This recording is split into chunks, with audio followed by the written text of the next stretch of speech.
There is a story the old dwarves of the western ranges tell only when the fire is low and the ale has run past caution. A story about a night when the sky above the Jura Great Forest bled starlight that did not belong to any constellation the sages had charted. They call it the night the moon forgot its place. It lasts perhaps 3 sentences in the telling.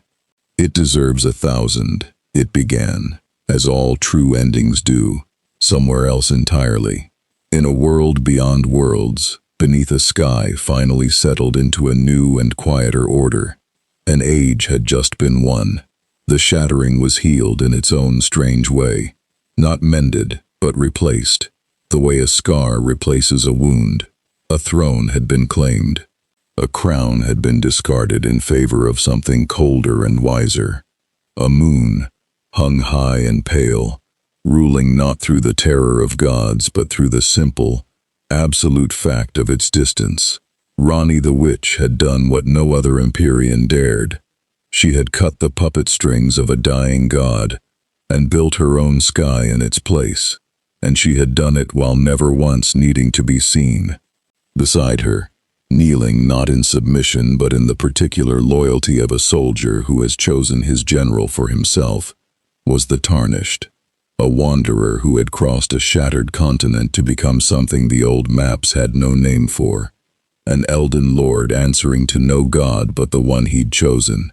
It should have ended there, a new age, quiet and cold and hers. But power like that does not simply sit still once it exists. It hums.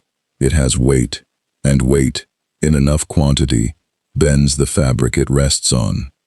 Somewhere, in a ruin so old its name had rotted out of memory, an artifact meant for a different purpose entirely, had waited for centuries with a single flaw baked into its making.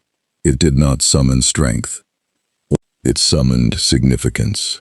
It reached not for the mightiest hand in whatever world it touched, but for the 2 hands whose story had just closed a chapter too large for its own world to fully absorb, the ripple effect of an ending too enormous not to be felt elsewhere.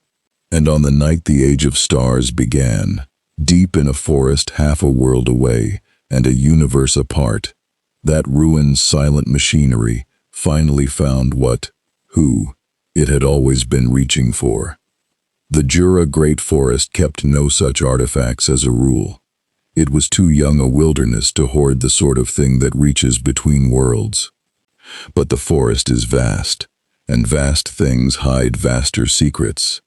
And beneath the roots of a grove long avoided even by the forest's own monsterkin, the kind of place where the magicule density pooled thick enough to visibly shimmer the air, like heat over summer stone, something ancient and half-forgotten had been quietly humming to itself for longer than Tempest Nation had existed. It woke that night. The grove did not so much tear open as exhale. There was no violence to it at first, no explosion, no cataclysm, only a soft, impossible pressure building in the air, magicule density spiking so fast and so high that every monster within 3 miles felt their instincts scream a warning they had no language for. Trees bent inward, as though bowing to something not yet arrived. The birds went silent all at once, the way they do before a storm no weather can explain. And then, at the center of the grove, the darkness folded in on itself and opened. Not a portal so much as a wound in the world's own geometry, edged in cold white light and drifting, star-flecked motes that had no business existing under a Tensura sky. Ranni came through first, because she always did. She did not fall so much as arrive, seated as if a throne had simply chosen to relocate beneath her, her spectral shroud pooling into the grass like spilled moonlight given form. For one long moment she said nothing at all.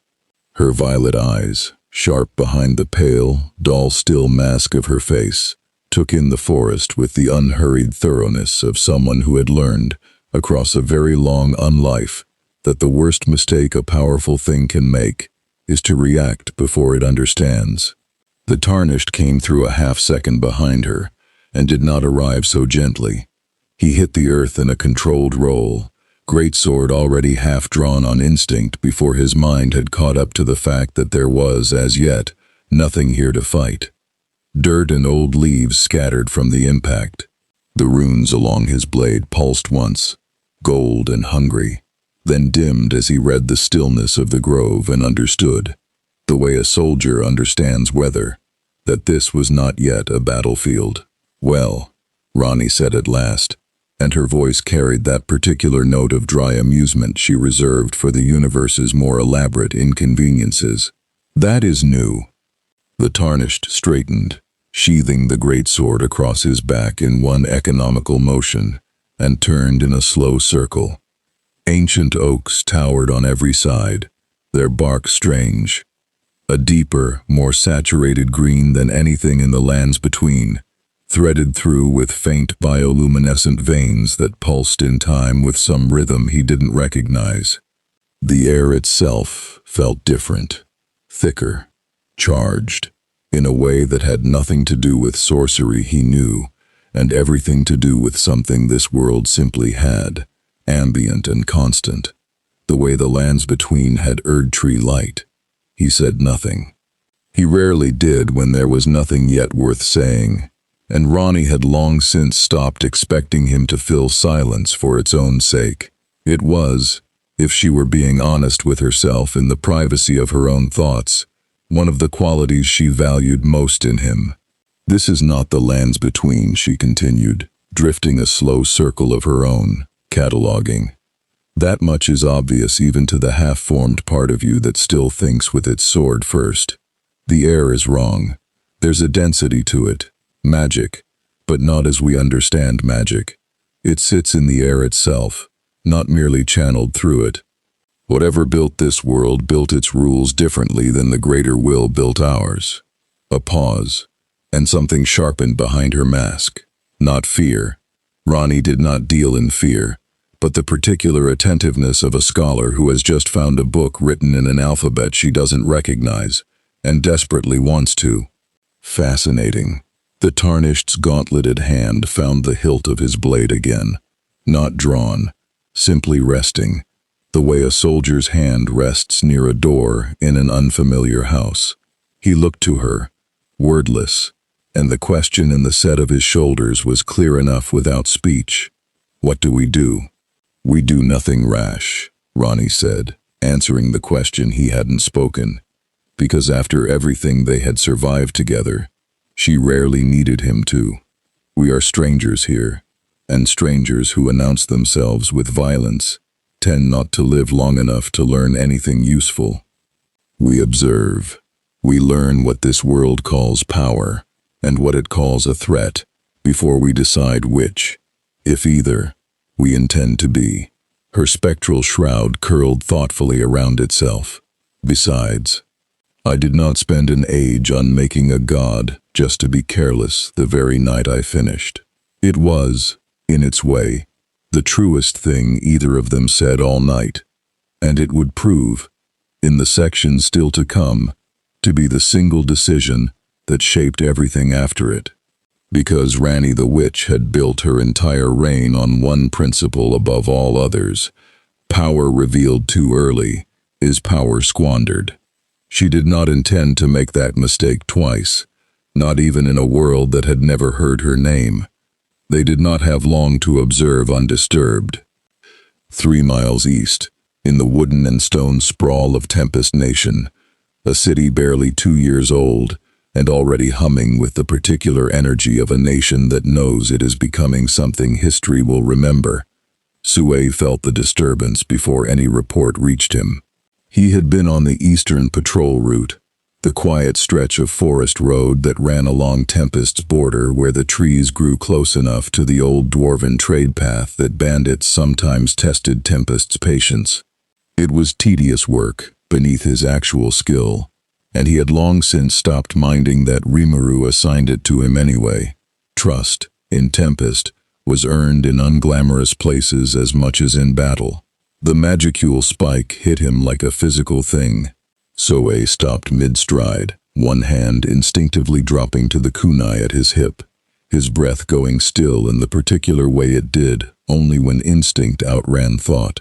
He had felt Demon Lord tier pressure before, had stood in Rimuru's presence during his awakening, and felt the very air rearrange itself around that transformation. This was not that. This was stranger. Two distinct signatures, both immense, both utterly unlike anything native to this world. Not the layered, magicule-rich signature of a native unique skill holder. Not the raw density of a Majin. Not even the alien pressure of an angel or a primal. Something else. Something that felt, if he had to put words to an instinct that predated words, like power, that had never once had to ask this world's permission to exist. He was moving before the thought finished forming. Shadow step to shadow step, the forest blurring past in disciplined bursts. Sue covered the 3 miles in a fraction of the time it should have taken a man his size to walk it, his mind already composing the report he intended to deliver. Unknown magicule anomaly.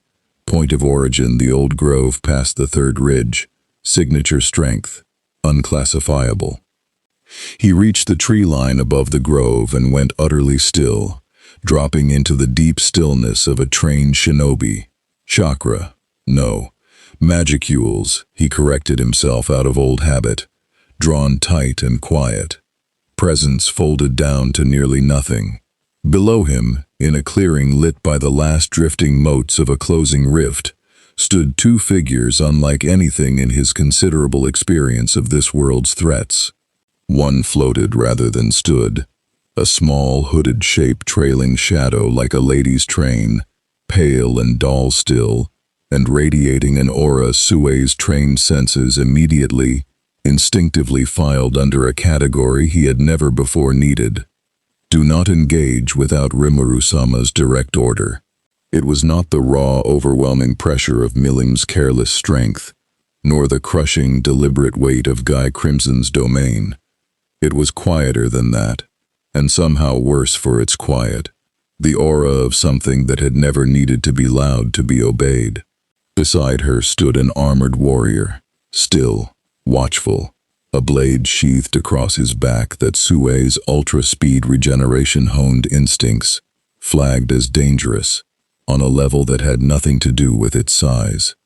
There was an economy to the way the armored figure held himself, no wasted tension, no unnecessary readiness, that spoke of a fighter who had long since stopped needing to perform danger, because he simply was it. Soe did not move. He did not breathe louder than the wind allowed. He watched, cataloging every detail his trained eye could gather. Posture, the faint pulse of runic light along the blade, the way the hooded figure's gaze swept the grove with unhurried, methodical thoroughness, missing nothing, betraying nothing. They are cataloging us as much as I am cataloging them, he realized, and the thought settled cold and clear in his chest. These are not lost travelers. Whatever they are, they know exactly what it means to be watched, and they do not fear it. He held his position a full 10 minutes, silent, motionless, memorizing every detail he could without risking discovery. The strange runic script along the warrior's blade, the particular shade of violet in the hooded figure's eyes when the drifting starlight caught them, the way the ambient magicule density of the grove seemed to bend faintly toward her, as if the very air recognized something in her that it did not recognize in anything native to this world. Then, with the discipline of a man who understood that some information was too dangerous to gather alone, Sue melted back into shadow and was gone, racing not toward confrontation, but toward the one person in Tempest Nation whose judgment on a threat this unclassifiable actually mattered. Rimuru was reviewing trade reports from the Dwarven Kingdom when Sue's presence resolved out of shadow in the corner of the study, dropping to one knee with the particular urgency he reserved for things that could not wait for morning. "Rimuru-sama, forgive the interruption." Sue's voice was level, controlled, but Rimuru, 2 years into ruling a nation, and considerably longer than that into knowing his own people, caught the thread of something unusual beneath the calm. Soe did not interrupt for small things. "What is it?" Rimuru set the reports aside without hesitation, already rising. "A magicule anomaly, 3 miles east. Point of origin, the old grove past the third ridge." Soe's report was clipped, precise, the way he'd trained himself to deliver information under pressure. 2 individuals, signatures unlike anything in my records. Not Majin, not Angel Derivative, not any native classification I can match. One radiates an aura I would place provisionally at Demon Lord adjacent, though the texture of it is wrong for that category. Quiet, absolute. The other is armored, heavily armed, and moves like someone who has survived battles most soldiers wouldn't. A pause, and something in Sue's carefully neutral expression tightened. "Rimuru-sama, I have never filed a report I was less certain how to classify." Rimuru was quiet for a long moment, violet eyes narrowing slightly in the particular way they did when a problem interested him more than it worried him, though the two, in Rimuru's experience, were rarely as separate as they should be.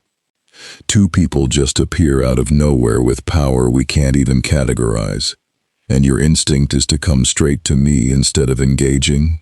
Rimuru asked, and there was approval in it, quiet and genuine. "They gave no sign of hostile intent," Soe said. "They also gave no sign of any intent I could read. They were observing, cataloging us, I believe, as thoroughly as I was cataloging them."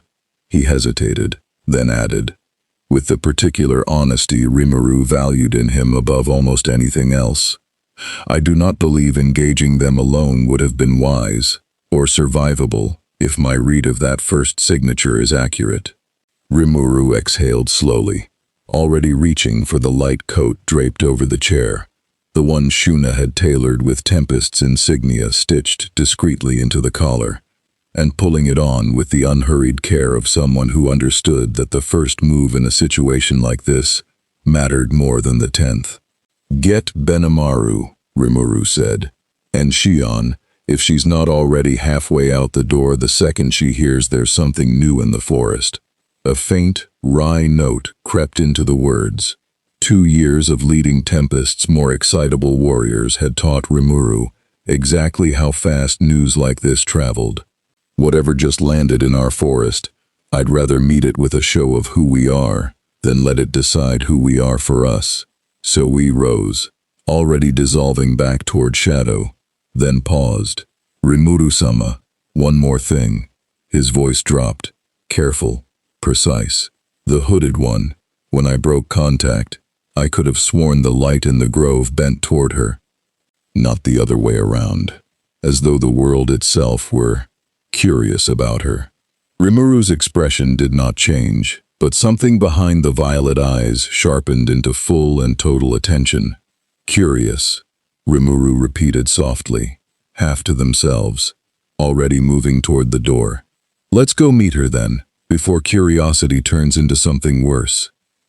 Outside, the last of Tempest's evening bells rang out across a city that had no idea, not yet, that its first true test of the age was already 3 miles away, watching the forest with eyes that had seen the death and rebirth of an entire world, and finding this new one, for the moment, merely interesting.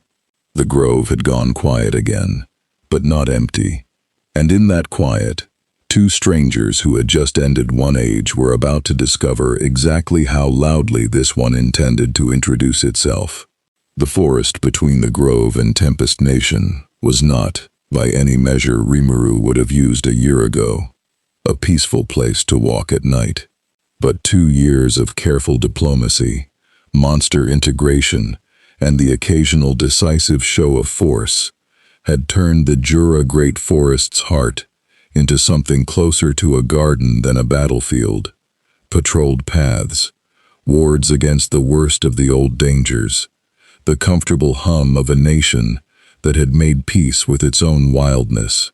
It was, Rimuru reflected as they moved east with Benimaru at their side, and Xion trailing a half-step behind with her hand resting a little too eagerly on her blade's hilt.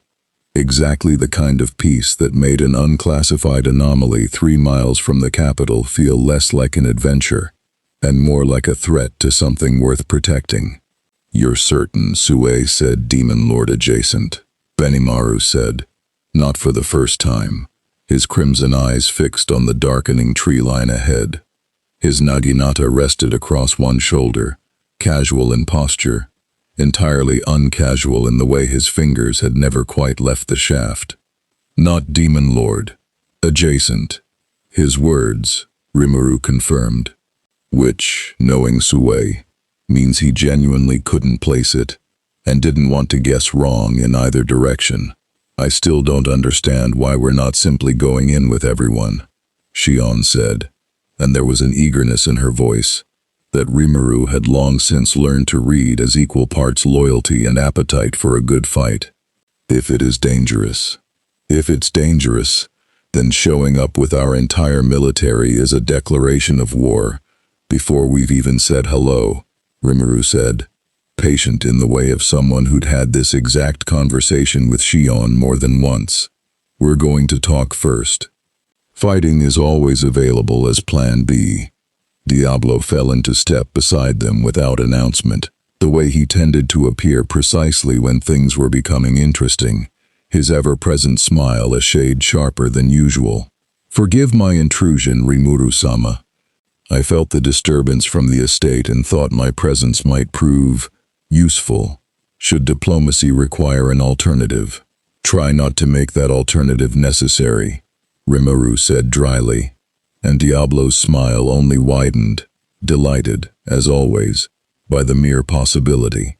They crested the third ridge as the last color drained from the sky, and below them the grove came into view, and with it, for the first time, Rimuru laid eyes on the two figures who had, in the span of a single evening, become the most interesting problem in Tempest's short history. Ranni had not moved from where she'd first taken stock of the clearing, though she had used the intervening hour productively, cataloging the flora, the strange bioluminescent pulse of the deeper forest, the ambient magic density that behaved, she'd concluded, less like the world's ordinary flow of causality, and rather more like a resource, something the world's inhabitants could apparently draw on directly, rather than merely channel through the older, colder mechanisms she understood. It was, in its way, an elegant system, crude by comparison to the Golden Order's precision, but elegant. The Tarnished had not moved either, though for entirely different reasons. He had simply chosen a position with clear sight lines in 3 directions and held it, the patient stillness of a soldier who had learned, across 1,000 deaths and as many resurrections, that the wisest thing to do while waiting was very often nothing at all. It was Ranni who noticed the approach first, not through any mundane sense, but through the same quiet attentiveness that had let her read the currents of an entire lands between from behind a locked tower door. "Company," she said softly, and there was no alarm in it, only the faint, familiar interest of a queen watching the first ambassadors of a new court arrive to take her measure. 4 of them, powerful, genuinely powerful, unless I misjudge this world's scale entirely, which I doubt, and approaching with intent to speak rather than strike, if their pacing is any indication. The Tarnished's hand found his blade's hilt anyway. Ranni did not correct him. Caution, after all, cost nothing.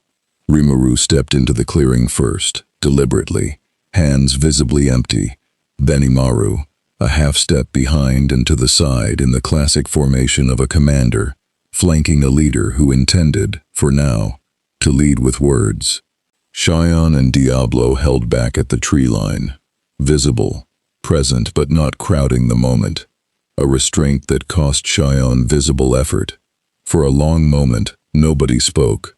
2 ages, one just ended, one still building, regarded each other across 20 feet of disturbed grass and drifting motes of dying starlight. "My apologies for the lateness of the welcome," Rimuru said finally, voice pitched calm and even, the tone of a diplomat who had learned that the first words in a first contact mattered more than almost anything that followed.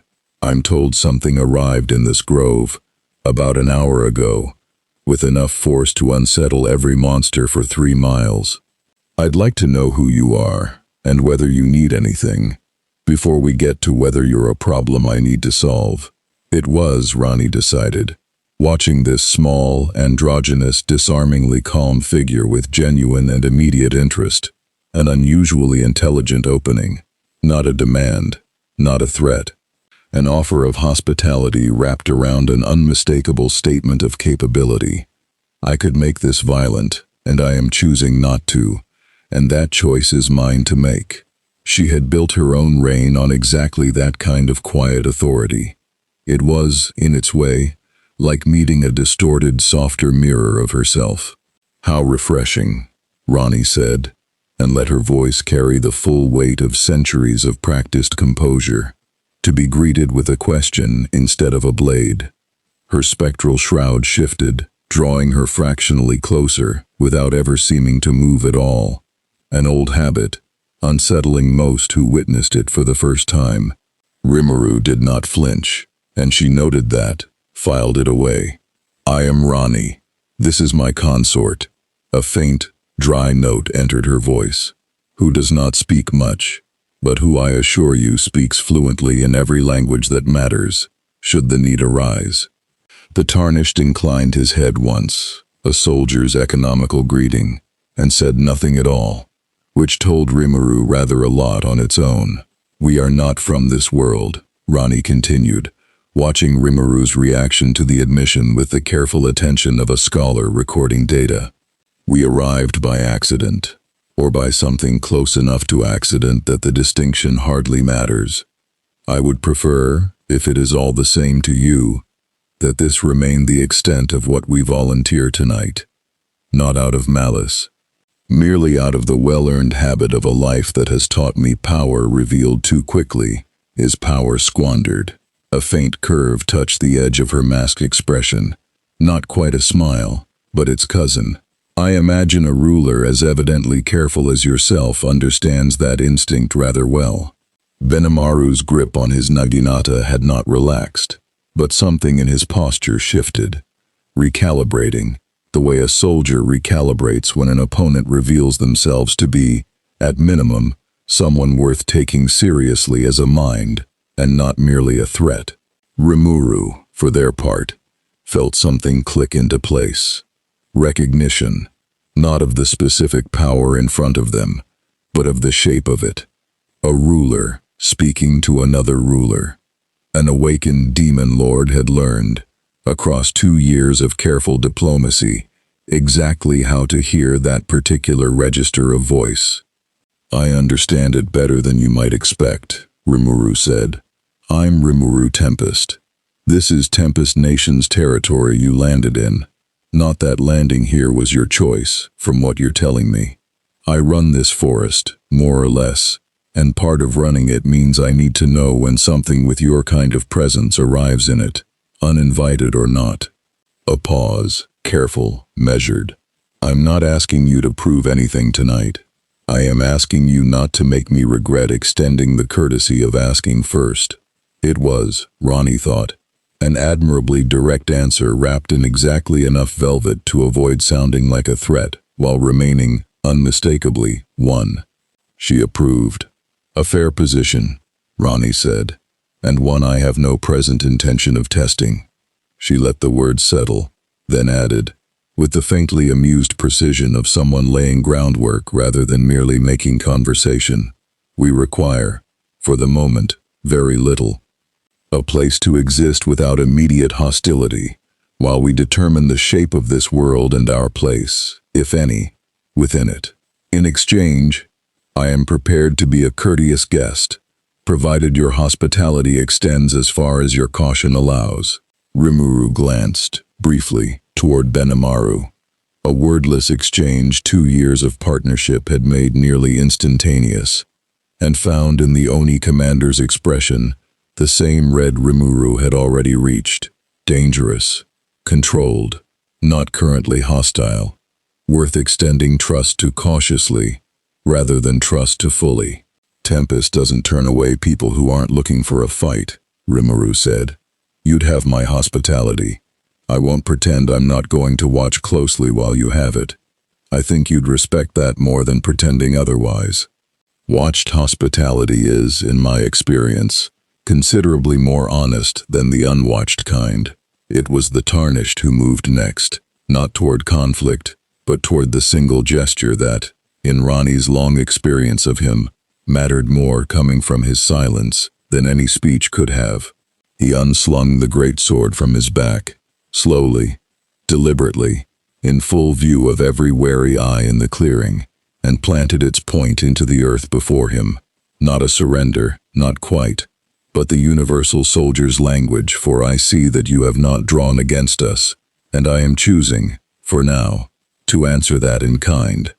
Shion, at the tree line, made a small, involuntary sound of surprise.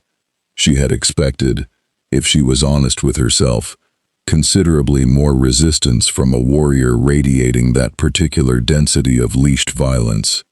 Diablo's smile, meanwhile, only sharpened with fresh and evident delight, the way it always did when something proved more interesting than he'd anticipated. Rimuru allowed themselves, for the first time since Sue's report, something like genuine relief. Not because the danger had passed. Rimuru was under no illusion that it had, but because the first, most fragile moment of any dangerous first contact had just passed without blood, and that, in Rimuru's 2 years of hard-won experience, was worth more than almost anything else that could have happened tonight. Then let's start there, Rimuru said. Come back to the city with us. I'll have quarters arranged, and tomorrow, once everyone's had a night to not be quite so on edge, we can talk properly about what a place in this world might actually look like for the two of you. A faint, genuine warmth crept into the words, the particular warmth Rimuru reserved for moments when diplomacy had actually, against considerable odds, worked. For what it's worth, whatever brought you here, I'm glad it didn't bring you here swinging. Ranni's spectral shroud curled in something that might, in a being with normal legs, have been the equivalent of settling more comfortably into a chair. So am I, she said, and the words carried more honesty than her carefully composed tone let on. It has been, by any measure, an extraordinarily long day for an ending that was supposed to be the last long day of its kind. They walked back toward Tempest's lights together. A demon lord, an Oni commander, a warrior queen, an ever-smiling devil, a silent warlord, and the quiet witch who had unmade a god, and behind them, in the grove, the last drifting motes of starlight finally guttered out, leaving no trace at all that a rift between worlds had ever opened there save the faint, lingering shimmer of magicule density that would, for weeks afterward, make every monster in a mile radius uneasy without quite knowing why. It did not take until morning for word to travel. By the time Rimuru's small party reached Tempest's outer gate, the city was already awake in the particular way a nation of monsters becomes awake when something has happened that nobody yet has the full story on. Lights burning later than usual in windows, low urgent conversation in the market square, Gobta's unmistakable voice somewhere nearby, already turning the night's events into something considerably more dramatic than they'd actually been. Shuna met them at the gate with the calm efficiency of someone who had clearly been preparing for this exact outcome since Sue's first shadow step report had reached the palace. Quarters are ready in the eastern wing, she said, her gaze moving over Ranni and the Tarnished with the careful, unhurried assessment of someone whose diplomatic instincts ran as deep as her healing ones. I've had the staff informed to extend every courtesy and every discretion. A faint, knowing smile. I imagine you'd prefer this not become the subject of every conversation in the market square by morning.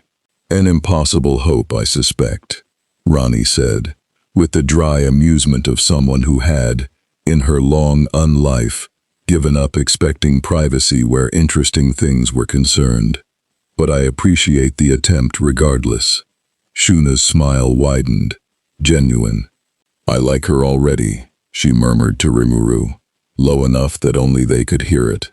And Rimuru, walking beside her through Tempest's lantern-lit streets with two strangers from beyond the world at their back, found they couldn't entirely disagree.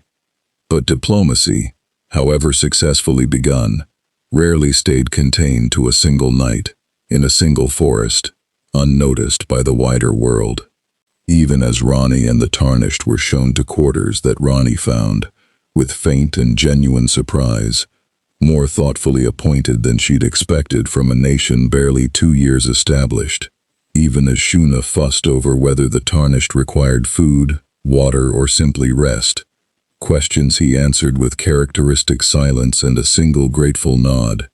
The ripple of that night's disturbance was already spreading far beyond Tempest's borders. Magicule spikes of that magnitude did not go unfelt by the world's more attentive powers.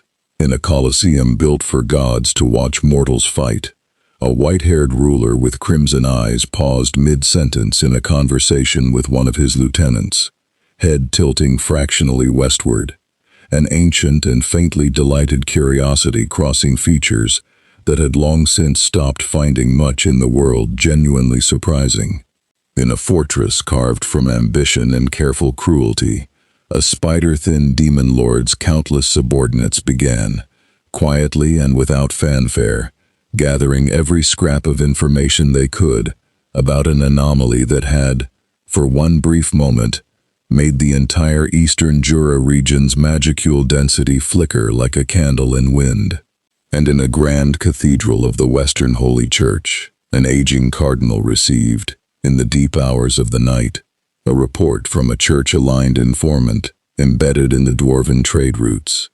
A report that spoke, in careful, uncertain language, of an unclassified magicule event near Tempest Nation's borders, of a magnitude that defied the church's existing threat taxonomies entirely. The world had not yet decided what Ranni and the Tarnished were, but the world, in the way of worlds built on the constant, restless calculus of power, had already begun to ask.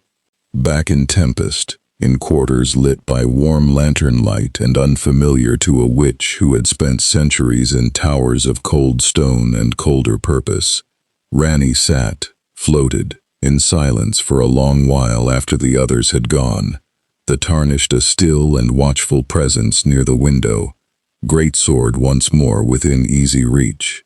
They will not remain merely curious for long, Ranni said finally, half to herself, half to the one companion whose silence she trusted more than most beings' most eloquent counsel.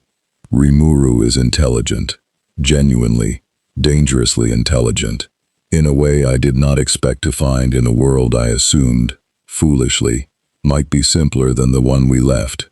Intelligence like that does not stay passive. It gathers, it weighs, it decides.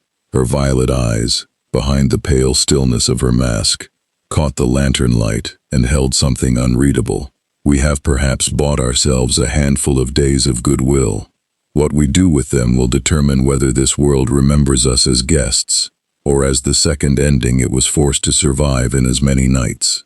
The Tarnished said nothing, as was his way, but he moved, quietly, to stand nearer the window, greatsword resting easy in hand, eyes fixed on a horizon neither of them yet understood. And in that silence, Ranni found the same answer she always found in him, wordless and absolute. Whatever comes, I am here for it.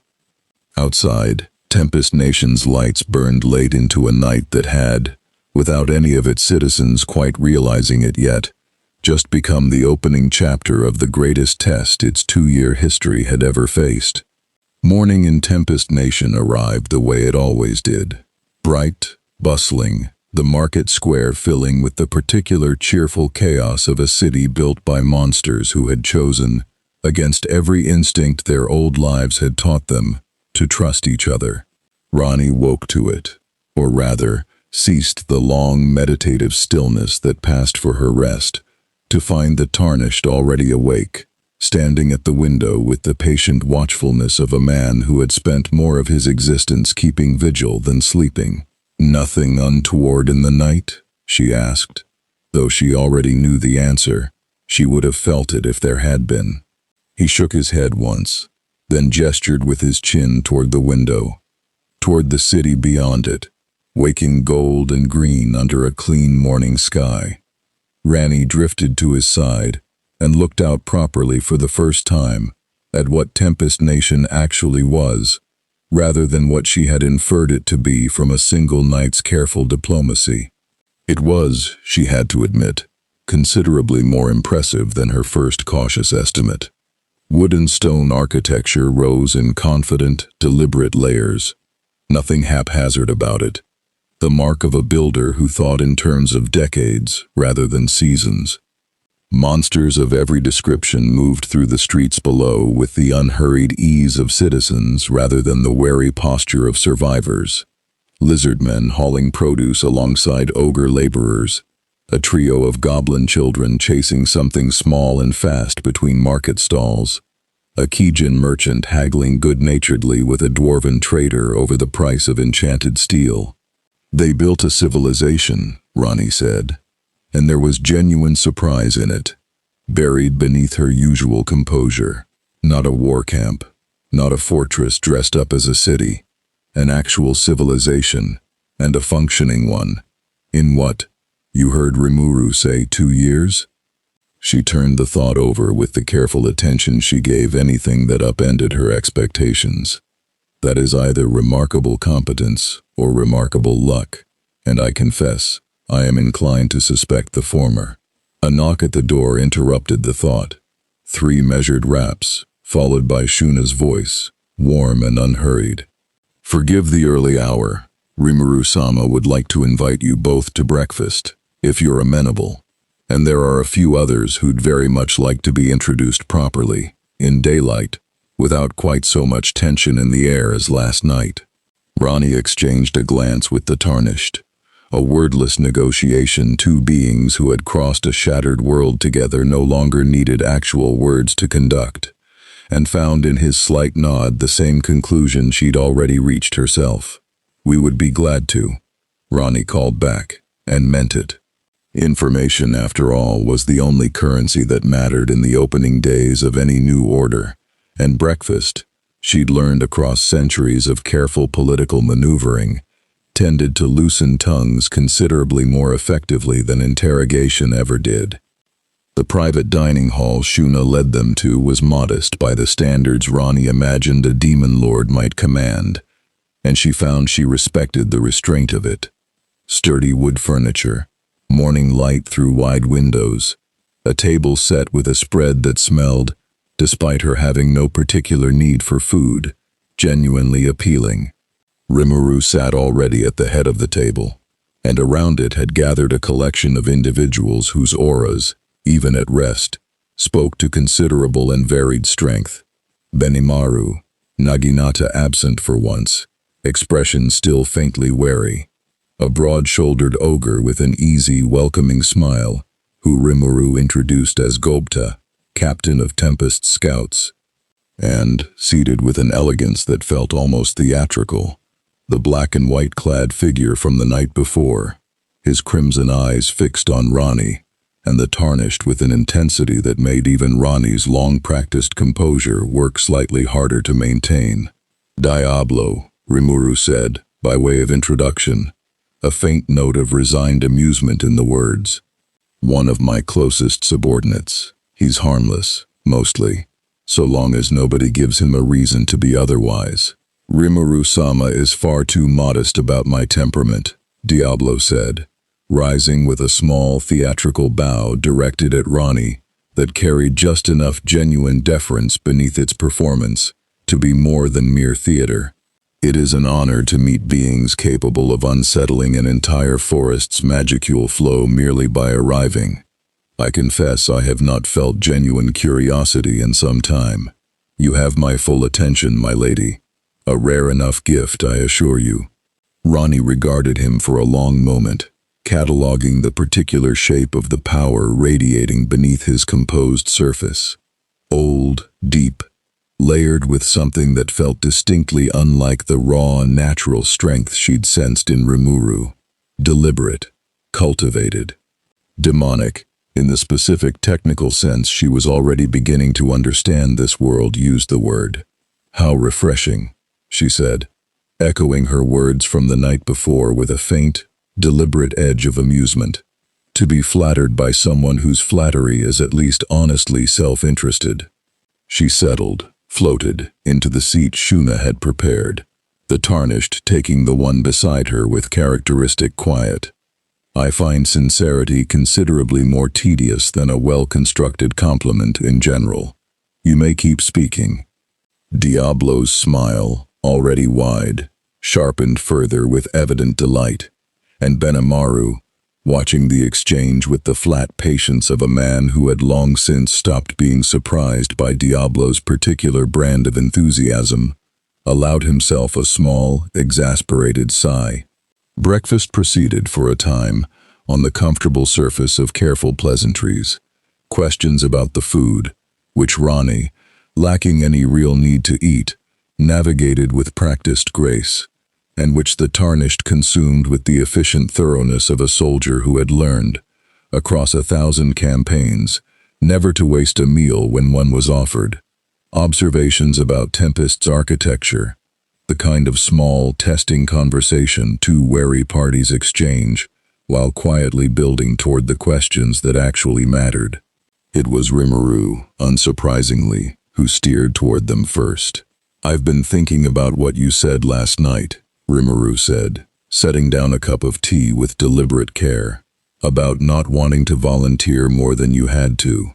I want to respect that, genuinely. But I also run a nation that depends on knowing what kind of neighbors it has. And right now, you're the single biggest question mark I've had to deal with since I became a demon lord." A pause, careful, direct. "So I'll ask plainly, and you can tell me plainly if the answer's something you're not ready to give. What are you? Not your names. I have those. What kind of power are we talking about, in terms this world would understand?" It was, Ranni thought, exactly the question she would have asked in Rimuru's position, delivered with exactly the right balance of respect and necessity.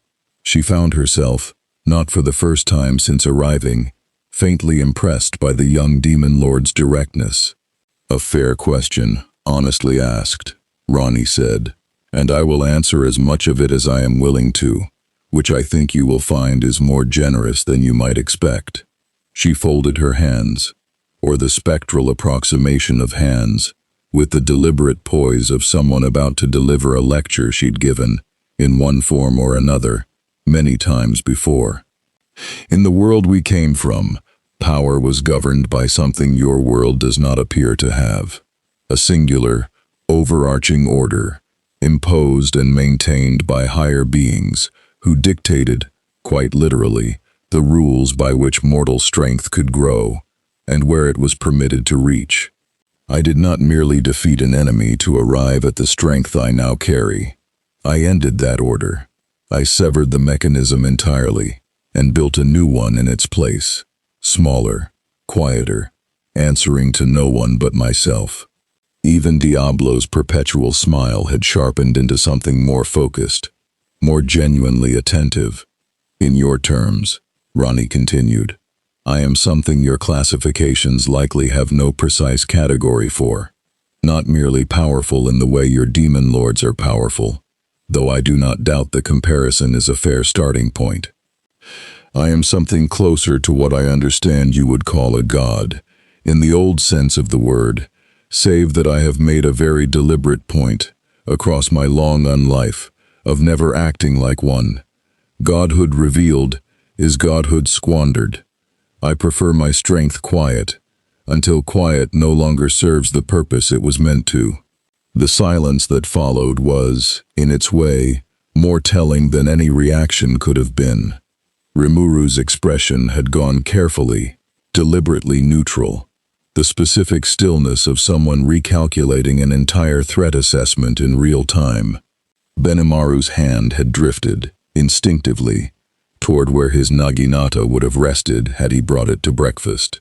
Diablo, extraordinarily, had said nothing at all for several long seconds, which Ranni suspected was rarer than almost anything else that had happened at this table. "And him?" Rimuru asked finally, nodding toward the Tarnished, voice carefully level. "He," Ranni said, and something in her tone shifted. Not softer exactly, but warmer, in the specific way it only ever did when the subject was the silent warrior at her side. "Is the reason that order was able to end at all. He carried the weight of that ending across a shattered continent, through deaths that would have ended a lesser soul 100 times over, and came out the other side of it, as something your world's own mythology would likely call a demigod in its own right, an Elden Lord, in the old tongue, chosen not by birthright, but by the simple, unglamorous fact that he refused to stop, no matter what the world threw at him to make him." She glanced at him, and something almost fond crossed the porcelain stillness of her masked expression. "He does not speak much. I have found, across our time together, that he rarely needs to." The Tarnished, for his part, said nothing, simply inclined his head slightly at the description, neither confirming nor denying, the particular silence of a man who had long since stopped needing others' validation of what he'd survived. Rimuru let out a slow breath, the kind that carried the weight of an entire nation's worth of careful calculation behind it. "Okay," they said finally, and there was something almost wry in the admission. "I asked for honesty. I appreciate that you gave it to me, even knowing what it means for how carefully I'm going to have to think about this now." A pause, and then, with the particular directness that had, in 2 short years, made Rimuru one of the more genuinely respected rulers in the Jura region, "I'm not going to pretend that doesn't concern me. A god-tier power with no interest in ruling openly, sitting quietly inside my nation's borders. That's the kind of thing that either becomes the best alliance Tempest has ever made, or the single greatest risk I've ever knowingly taken on." Violet eyes met Ranni's, level, unflinching. "Which one it becomes is mostly going to depend on you. I want you to know I understand that, and I'm choosing, for now, to extend trust anyway. I just ask that you understand what that trust is costing me to extend." It was, Ranni reflected, watching this small, quietly extraordinary ruler across a modest breakfast table, in a nation barely 2 years built, a considerably more mature response than she'd received from beings with 100 times Rimuru's experience, and a fraction of their wisdom. "I understand precisely what it costs," Ranni said, and there was no mockery in it now, only the plain, weighted honesty of one ruler, acknowledging another's genuine risk. "And I will tell you what I told my consort, the night we arrived. I did not survive the ending of one age, merely to be careless with the beginning of whatever this is. You have my word, and I do not give that lightly, that whatever else changes about our place in this world, I have no present interest in disturbing the peace you have clearly built at considerable cost." Diablo, breaking his uncharacteristic silence at last, leaned forward with renewed and evident delight. "How wonderfully refreshing," he murmured, "to watch 2 rulers negotiate trust rather than territory. Rimuru-sama, I do hope you'll permit me to remain closely involved in whatever comes of this. I find myself rather thoroughly invested."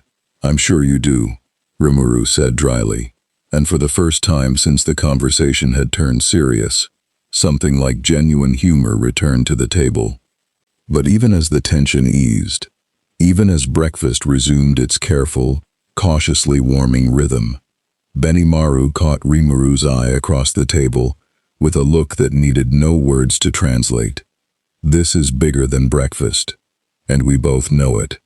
300 miles east, in a fortress of pale stone and calculated ambition that housed one of the Octogram's more politically restless minds, a demon lord known for patience, schemes, and the careful cultivation of subordinates far more numerous than his own personal strength would suggest necessary, received a report that made him set down his tea with unusual deliberateness.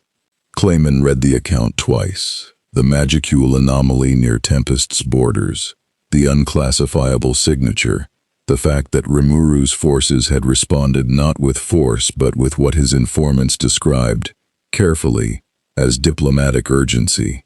He read it a third time, violet-masked features unreadable, before setting the parchment aside and steepling his fingers with the particular stillness of a mind already several moves into a game the rest of the board hadn't yet realized was being played. Two entities, he murmured to the empty room, powerful enough to unsettle an entire region's magicule flow, and Rimuru's response is to invite them to breakfast, rather than assess them as a threat. A slow, considering smile crossed his lips. Thin, calculating, the smile of a man who had built his entire reign on turning other rulers' generosity into leverage. How very like that slime, always so eager to make friends with things it doesn't yet understand. He rose, moving to the window of his fortress, gazing out toward the distant, unseen line of Tempest's borders, with an expression that carried nothing so simple as malice, only the patient, calculating curiosity of a spider who had just felt an unfamiliar tremor arrive on the edge of a web he had spent years carefully constructing. "Let us see," Clayman said softly, to no one at all, just how much that friendship is worth, and to whom, precisely, it might eventually be sold.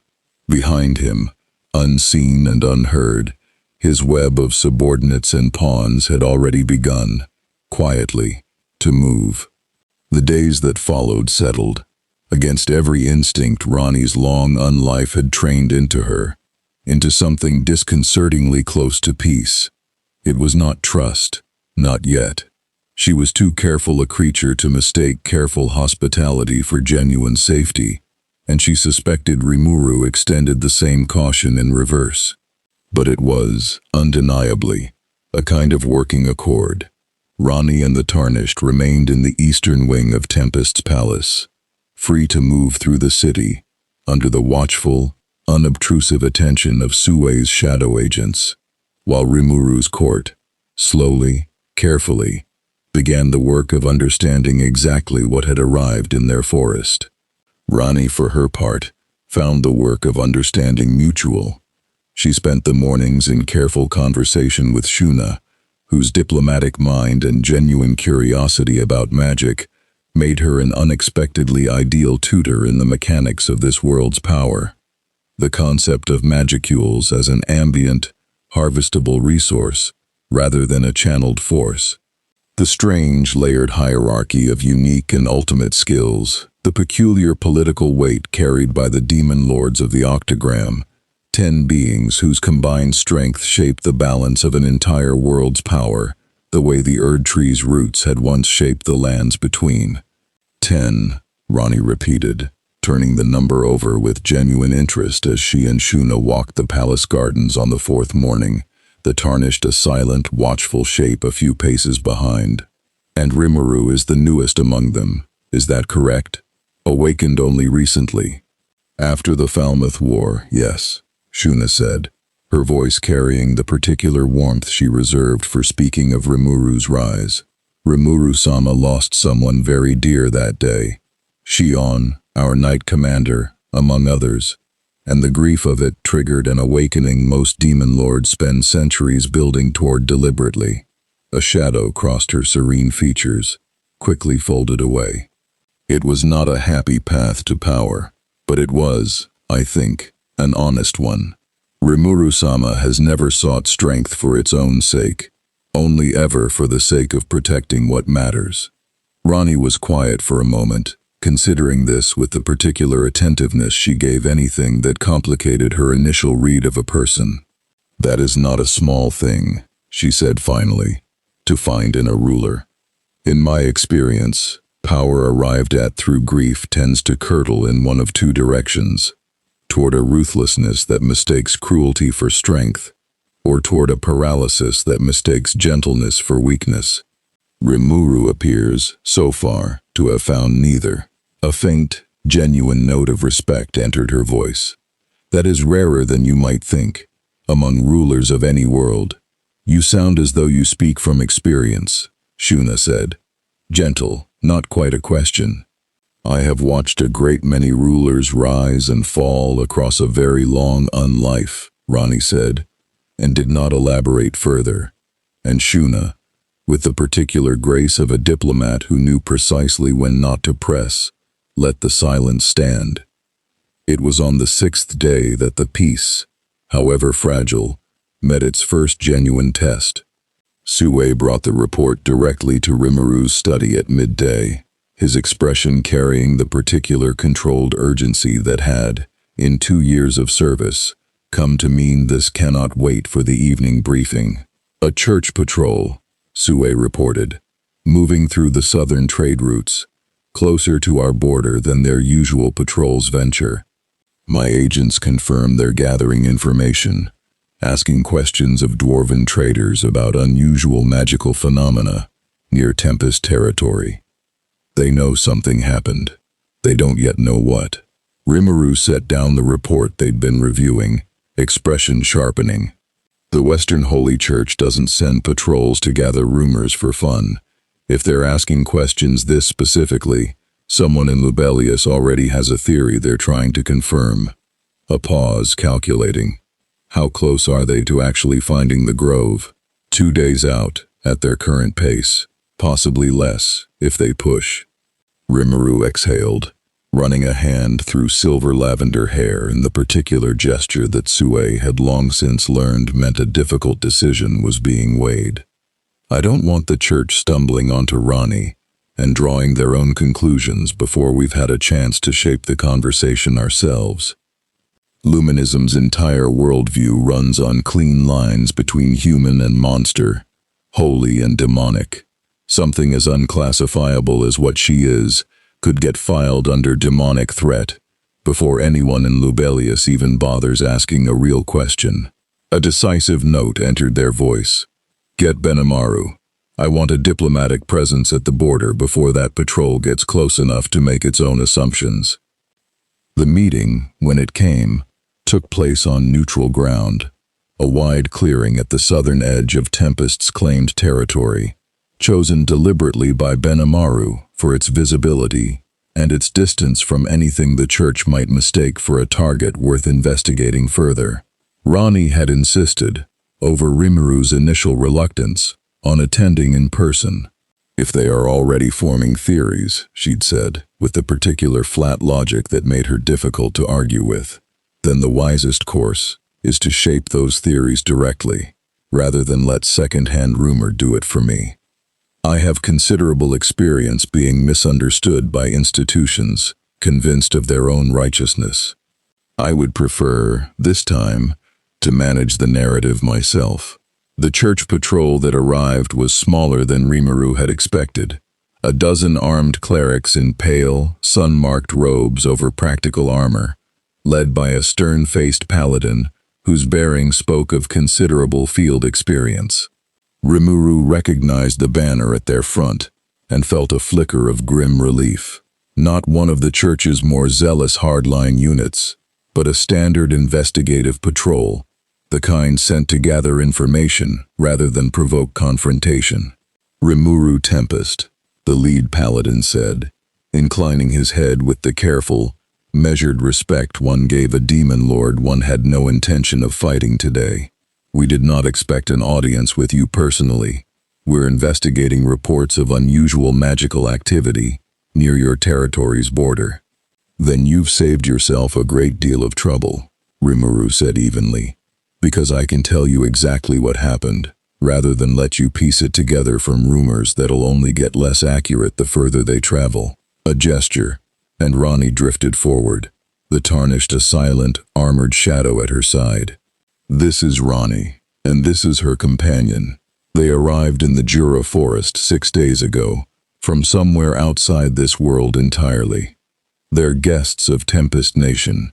They have shown no hostile intent toward anyone, human or monster, since their arrival, and I intend to keep it that way." The paladin's gaze swept over Ranni with visible, careful assessment. The spectral shroud, the pale stillness of her mask, the aura that even at rest radiated something his training clearly flagged as far beyond ordinary. Ranni watched him do it, unbothered, unhurried. The same patient scrutiny she'd given every threat assessment across centuries of practiced political survival. "Forgive my directness," the paladin said finally, "but the Holy Church exists to identify threats to humanity that fall outside natural order. What you're describing, a being from outside this world entirely, radiating a presence this significant, is exactly the sort of thing our doctrine requires us to investigate closely." "Then investigate closely," Ranni said. Before Rimuru could answer, her voice carrying the same calm, unhurried authority she'd used on Rimuru the first night they'd met. "I have no objection to scrutiny, provided it is honest scrutiny rather than a foregone conclusion dressed in the language of inquiry. I am not here to threaten your church, your humanity, or this world's order. I am here because an accident of forces beyond my control removed me from a world I had only just finished settling, and I have chosen, in the time since, to be a careful guest rather than a careless intruder. Ask me what you genuinely wish to know. I will answer what I am willing to answer, and I will tell you plainly when I am choosing not to, which I think you will find is a more honest arrangement than most of the threats your doctrine has trained you to expect." The paladin was quiet for a long moment, clearly recalibrating. Trained doctrine meeting an entity that refused to fit neatly into any of its established categories. Luminism holds that unchecked power outside sanctioned order is inherently a threat to be contained or eliminated, he said, careful, almost apologetic in his precision. I do not say this as a personal accusation. I say it because it is the framework I am required to report back through.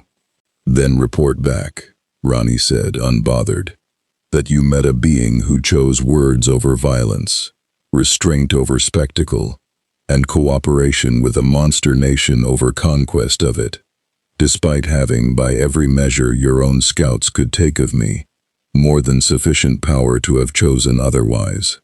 Let your superiors decide what to make of that information.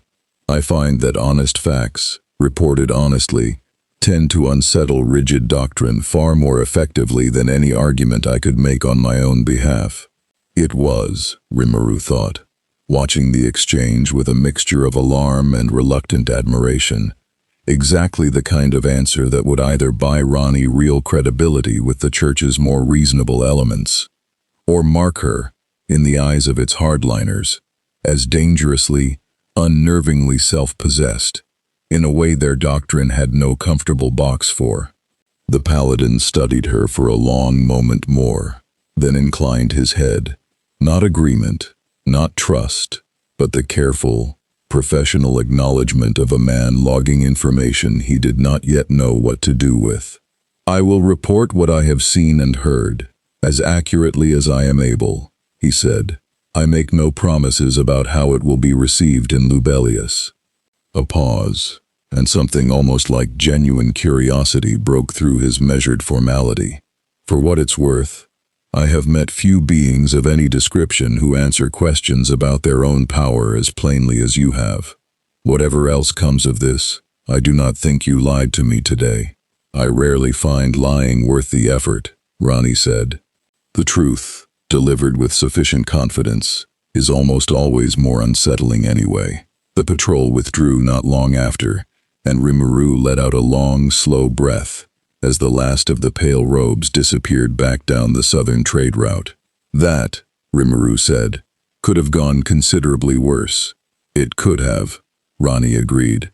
Whether it goes well from here depends entirely on which faction within their church receives that report first.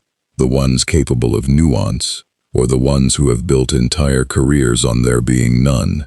Something dry, almost weary, entered her voice. I have met institutions like theirs before, in another world entirely. They rarely change their nature merely because the facts inconveniently fail to fit it.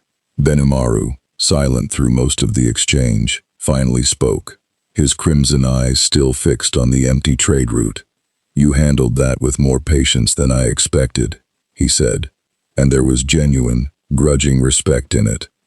"Most beings with your kind of strength don't bother explaining themselves to anyone. Most beings with my kind of strength," Ranni said, turning to regard him with something almost like amusement, "have not spent centuries learning that the surest way to be misunderstood as a monster is to behave like one merely because you have the power to." She glanced toward the Tarnished, silent as ever at her side, and something softer touched her voice. "We did not come this far, either of us, to squander a new world's trust through simple impatience. I would rather be patient here than have to be something considerably less pleasant later."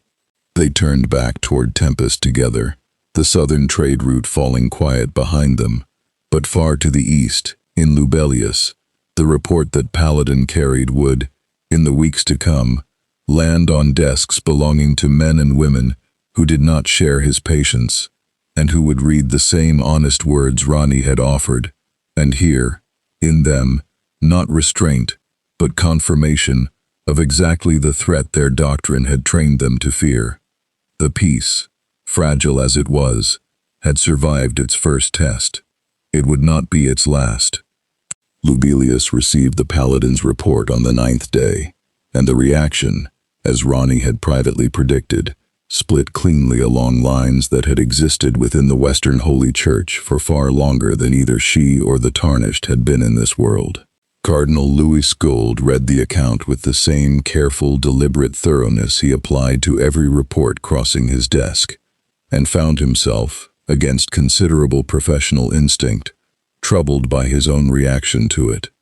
The account described a being of near incalculable power who had chosen, repeatedly and consistently, restraint over spectacle. It described honesty offered freely, cooperation extended without demand, a patrol of armed clerics allowed to walk away unharmed after openly discussing the possibility of designating her a threat to be eliminated.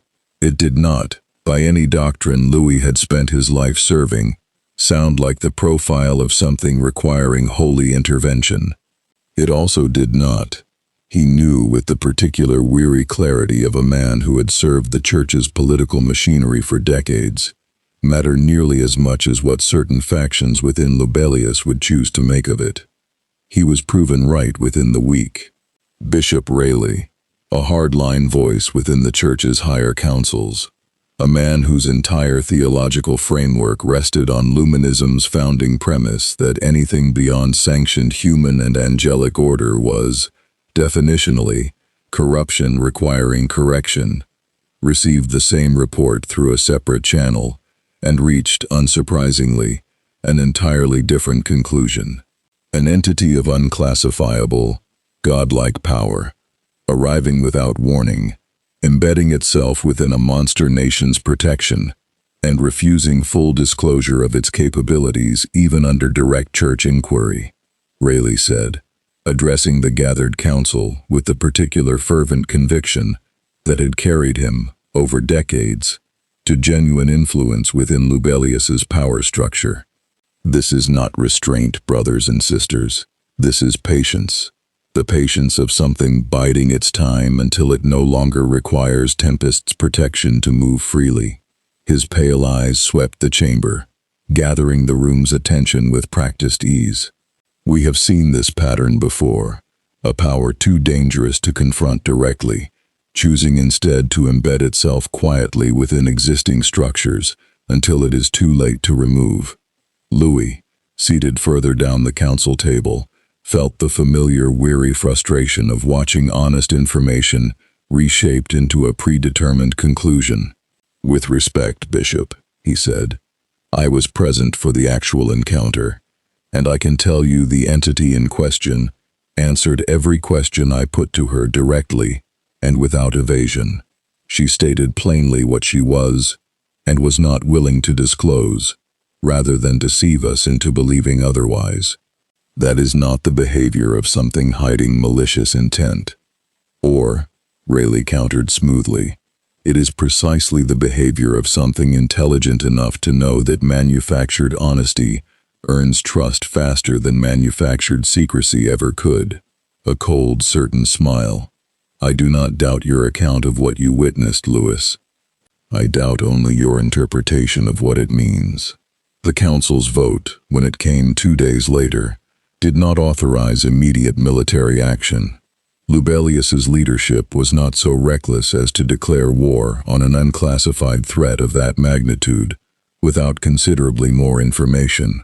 But it authorized something perhaps more dangerous in its patience: the deployment of a hero-class asset, sanctioned specifically to observe, assess, and, should the assessment warrant it, act independently to neutralize the threat before it could, in Rayleigh's words, root itself too deeply to remove.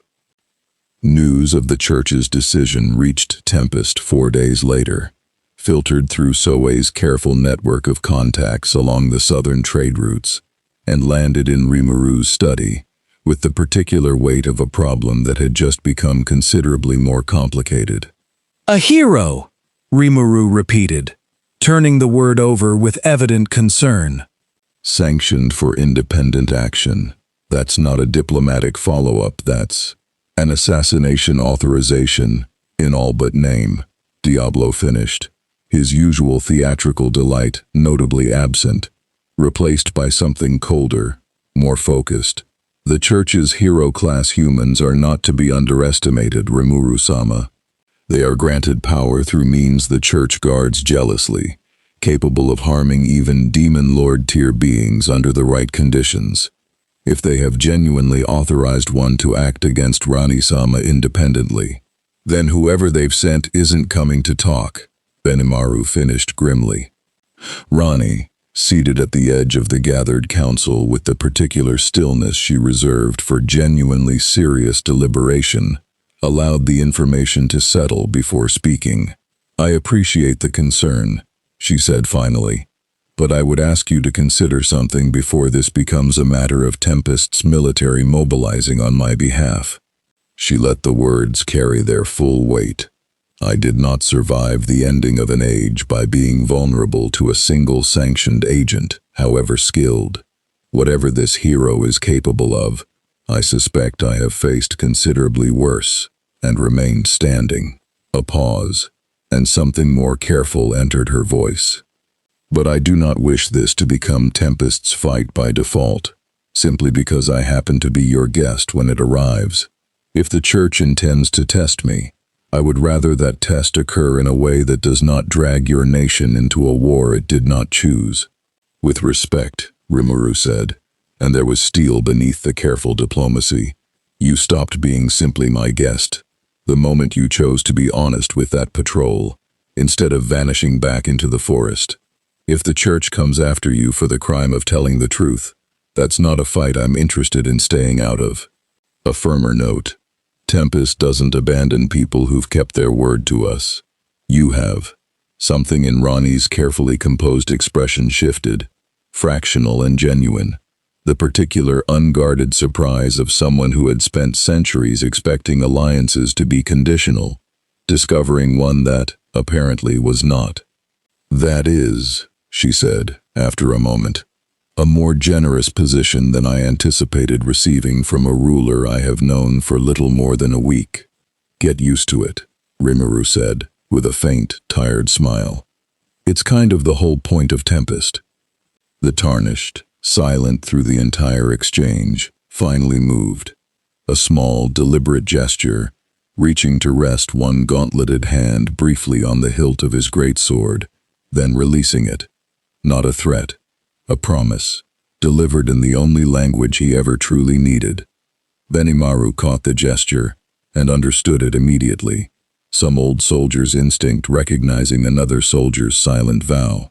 Whoever they send, he said, won't find this an easy fight, whatever the Church believes about its own heroes. The hero arrived on the 16th day, not with the fanfare of an army, but with the quiet, singular efficiency of an asset, built for exactly this kind of mission. Sue's agents tracked the approach for 2 days before the figure crossed into territory close enough to require direct response.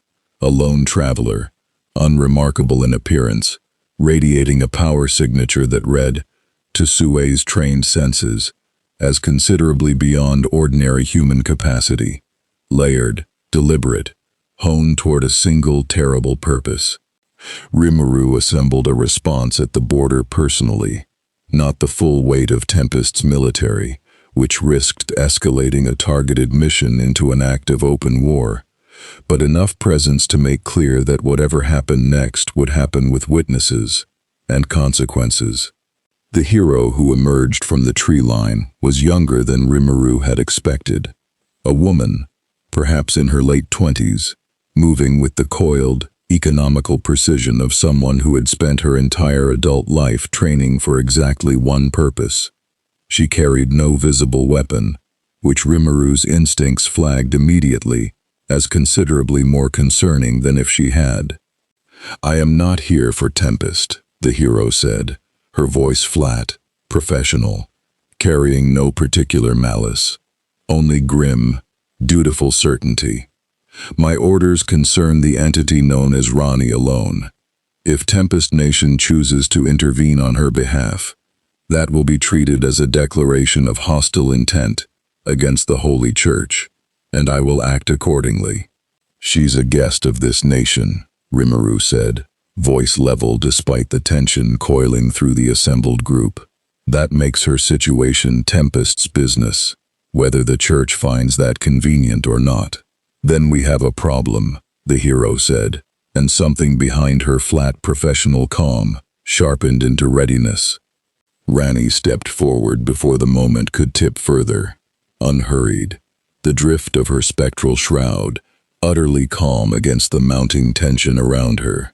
"Perhaps," she said, addressing the hero directly, "before this becomes a fight neither of us particularly wants, you might tell me what, specifically, your church believes I have done that warrants this."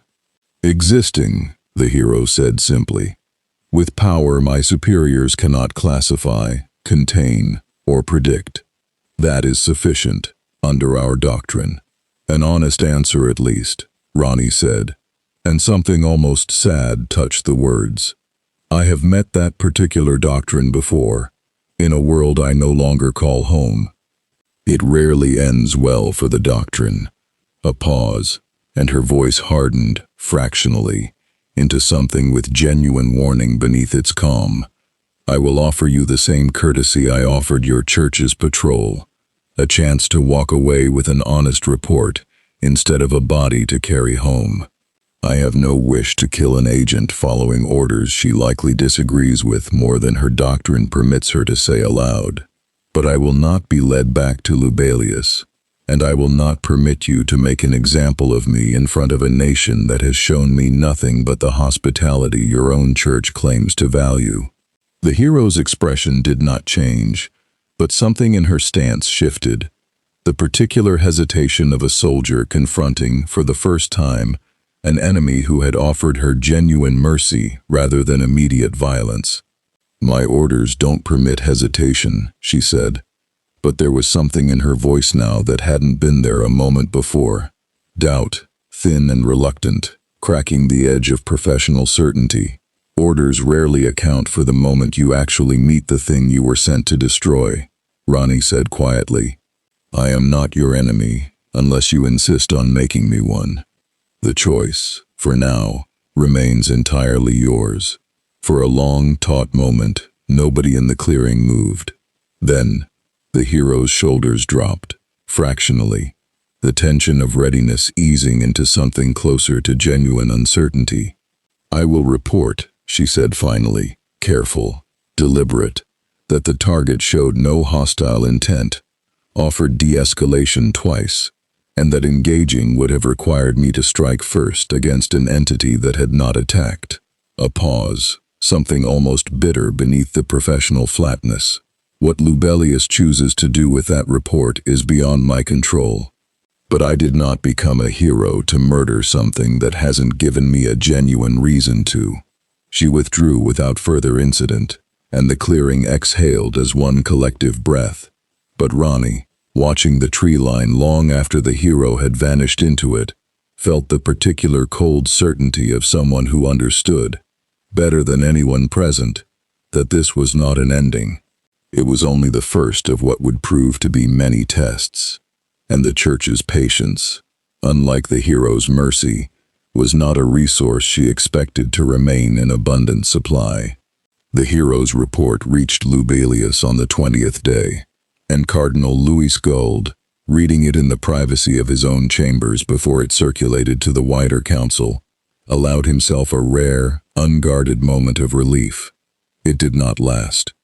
Bishop Rayleigh received the same report through his own channels within hours, and where Louis read restraint, mercy, an entity choosing de-escalation twice over conflict it could clearly have won, Rayleigh read something else entirely.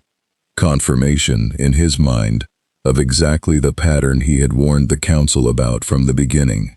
"She let our hero walk away," Rayleigh said, addressing an emergency session of the council he had personally convened, his voice carrying the particular fervent certainty that had, over decades, made him one of Lubelius's more effective political operators.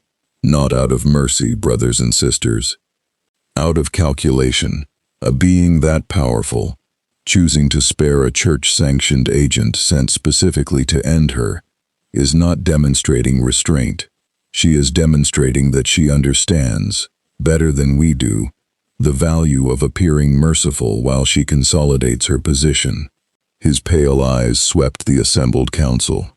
"Every day we delay decisive action is another day. She deepens her roots within Tempest's protection. I ask the council, how much deeper must those roots grow before we accept that patience has become negligence?" Louis rose to counter him, as he had at every session since the Paladin's first report, and felt, for the first time in this long, grinding political contest, the weight of the room beginning to tip against him. Fear, he had learned across decades of church politics, was a considerably more persuasive orator than reason, and Rayleigh had built his entire career on wielding it with practiced, patient skill. "A full crusade authorization is premature," Louis said, choosing his words with careful precision. "We do not yet understand what she is capable of at full extension. Sending a force insufficient to actually contain her risks, catastrophic losses for no gain, and sending a force sufficient to contain her risks, open war with Tempest Nation, a war this church cannot currently afford on multiple fronts." "Then we do not send an army," Rayleigh said, smooth, prepared, as though he had anticipated this exact objection days in advance. "We send something more precise. A sanctioned strike team, our 3 finest hero-class assets, working in concert rather than alone, striking without warning rather than announcing intent as our previous agent unwisely did. Swift, decisive, concluded before Tempest's military can meaningfully respond. A cold, satisfied smile. Precision, Cardinal Louis, not war. I believe even you can support precision." The vote, when it came, favored Rayleigh's proposal by a margin narrow enough that Louis knew, with weary certainty, exactly how much political capital Rayleigh had spent securing it, and precisely how little remained for Louis to counter it further. Word of the sanctioned strike team reached Tempest through considerably more urgent channels than the previous warning had, carried not by Sue's patient network, but by a source none of them had expected.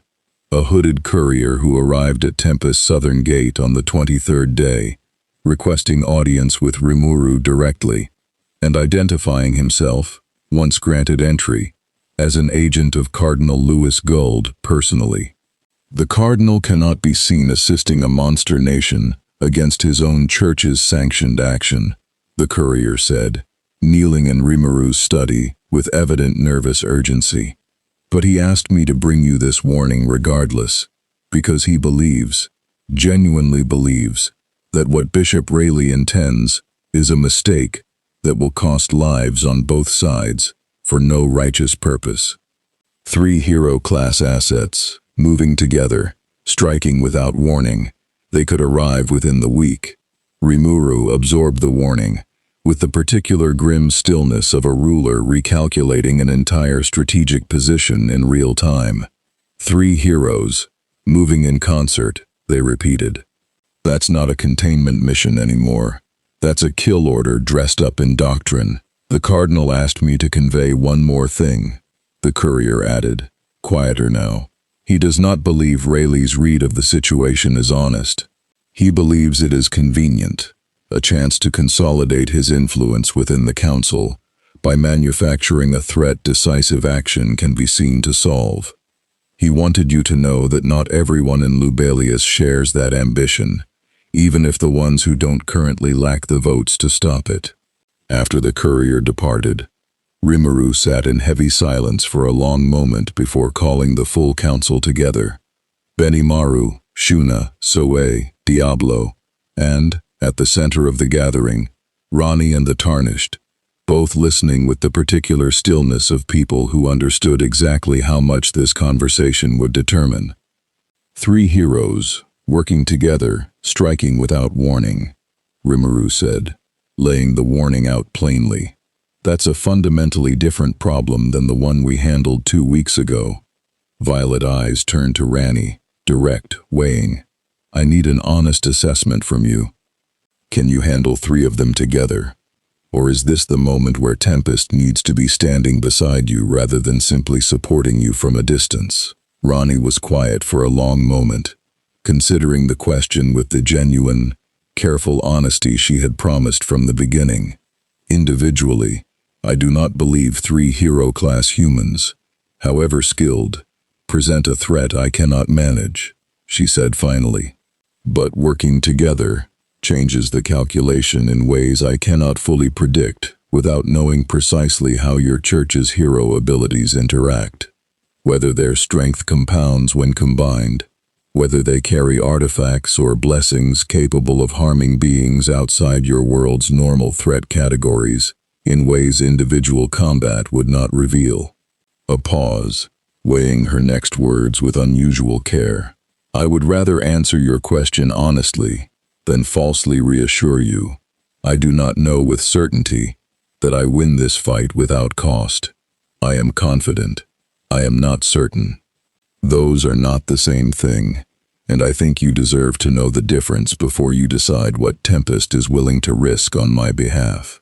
The honesty landed heavier in the room than false confidence would have, and, Rimuru realized, watching the council absorb it, considerably more persuasive for its weight. Then Tempest doesn't let you face this alone, Benimaru said immediately, decisive, his hand already finding his naginata. Whatever the political cost of that decision, I'd rather pay it than watch a guest of this nation be ambushed by an enemy we had 2 weeks' warning to prepare against. I concur, Diablo said, his usual theatrical delight replaced by something colder, more focused. Though I would suggest, Rimuru-sama, that the wisest response is not simply meeting force with force, but ensuring this confrontation, when it comes, happens on ground and under circumstances of our choosing, rather than the church's. Rimuru nodded slowly, already turning the problem over with the particular methodical care that had, in 2 years, become their signature as a ruler. Sue, I want eyes on every possible approach route the moment that strike team crosses into the region. Benimaru, I want a response force ready to move the instant we have confirmation of their position, but held back unless the fight actually turns against Ranni. I don't want this becoming an act of war against the church if it doesn't have to. A pause, turning to Ranni directly. And I want you to promise me something in return for that support. If this does turn into something you genuinely can't handle, you tell us, immediately. No pride, no I did not survive an ending to be careless speech. Just tell us. Something in Ranni's composed expression shifted. Not quite surprise, but close to it. The particular unguarded reaction of someone continually discovering, in this small and improbable nation, generosity she had stopped expecting to find anywhere. "You have my word," she said, and meant it fully. "Though I would remind you, I did not come this far, across the ending of one age, merely to become the reason a nation I have come to genuinely respect suffers losses on my behalf. Whatever support you offer, I intend to make certain it costs you as little as I can manage." The Tarnished, silent through the entire exchange as was his way, finally moved, rising from his seat, great sword already settling across his back with the deliberate, unhurried care of a soldier preparing for a fight he had, in truth, been ready for since the moment they'd first heard the word hero. Rimuru caught the gesture and allowed themselves, despite the gravity of the moment, something like a faint, grim smile. "I take it that means he's ready whenever they arrive," Rimuru said. "He is always ready," Ranni said, something warm and fond breaking briefly through her careful composure as she regarded him. "It is, if I am honest, one of the great and enduring comforts of my existence." Outside, the afternoon light was beginning its long, slow fade toward evening, and somewhere beyond the tree line, beyond the borders Tempest had spent 2 hard years building into something worth defending, 3 hero-class humans were already moving through the forest's outer reaches, carrying with them the full weight of a doctrine that had already decided, long before it ever laid eyes on her, exactly what Ranni the Witch was meant to be. The mini-arc of quiet diplomacy had ended. What came next would not be settled with words. They came at night, as Rimuru had privately suspected they would. The kind of night with no moon at all, thick clouds smothering what little light might otherwise have betrayed their approach. The particular deliberate darkness a strike team chooses when it intends to be a surprise rather than an announcement. Sue felt them first, as he had felt everything first since the night the grove had opened. 3 distinct signatures, moving in disciplined formation through the forest's southern reaches, deliberately avoiding the patrol routes his agents maintained, cutting instead through terrain a lesser scouting effort would have missed entirely. He tracked them in silence for the better part of an hour before shadow-stepping back to deliver the confirmation Rimuru had been waiting 3 days to receive.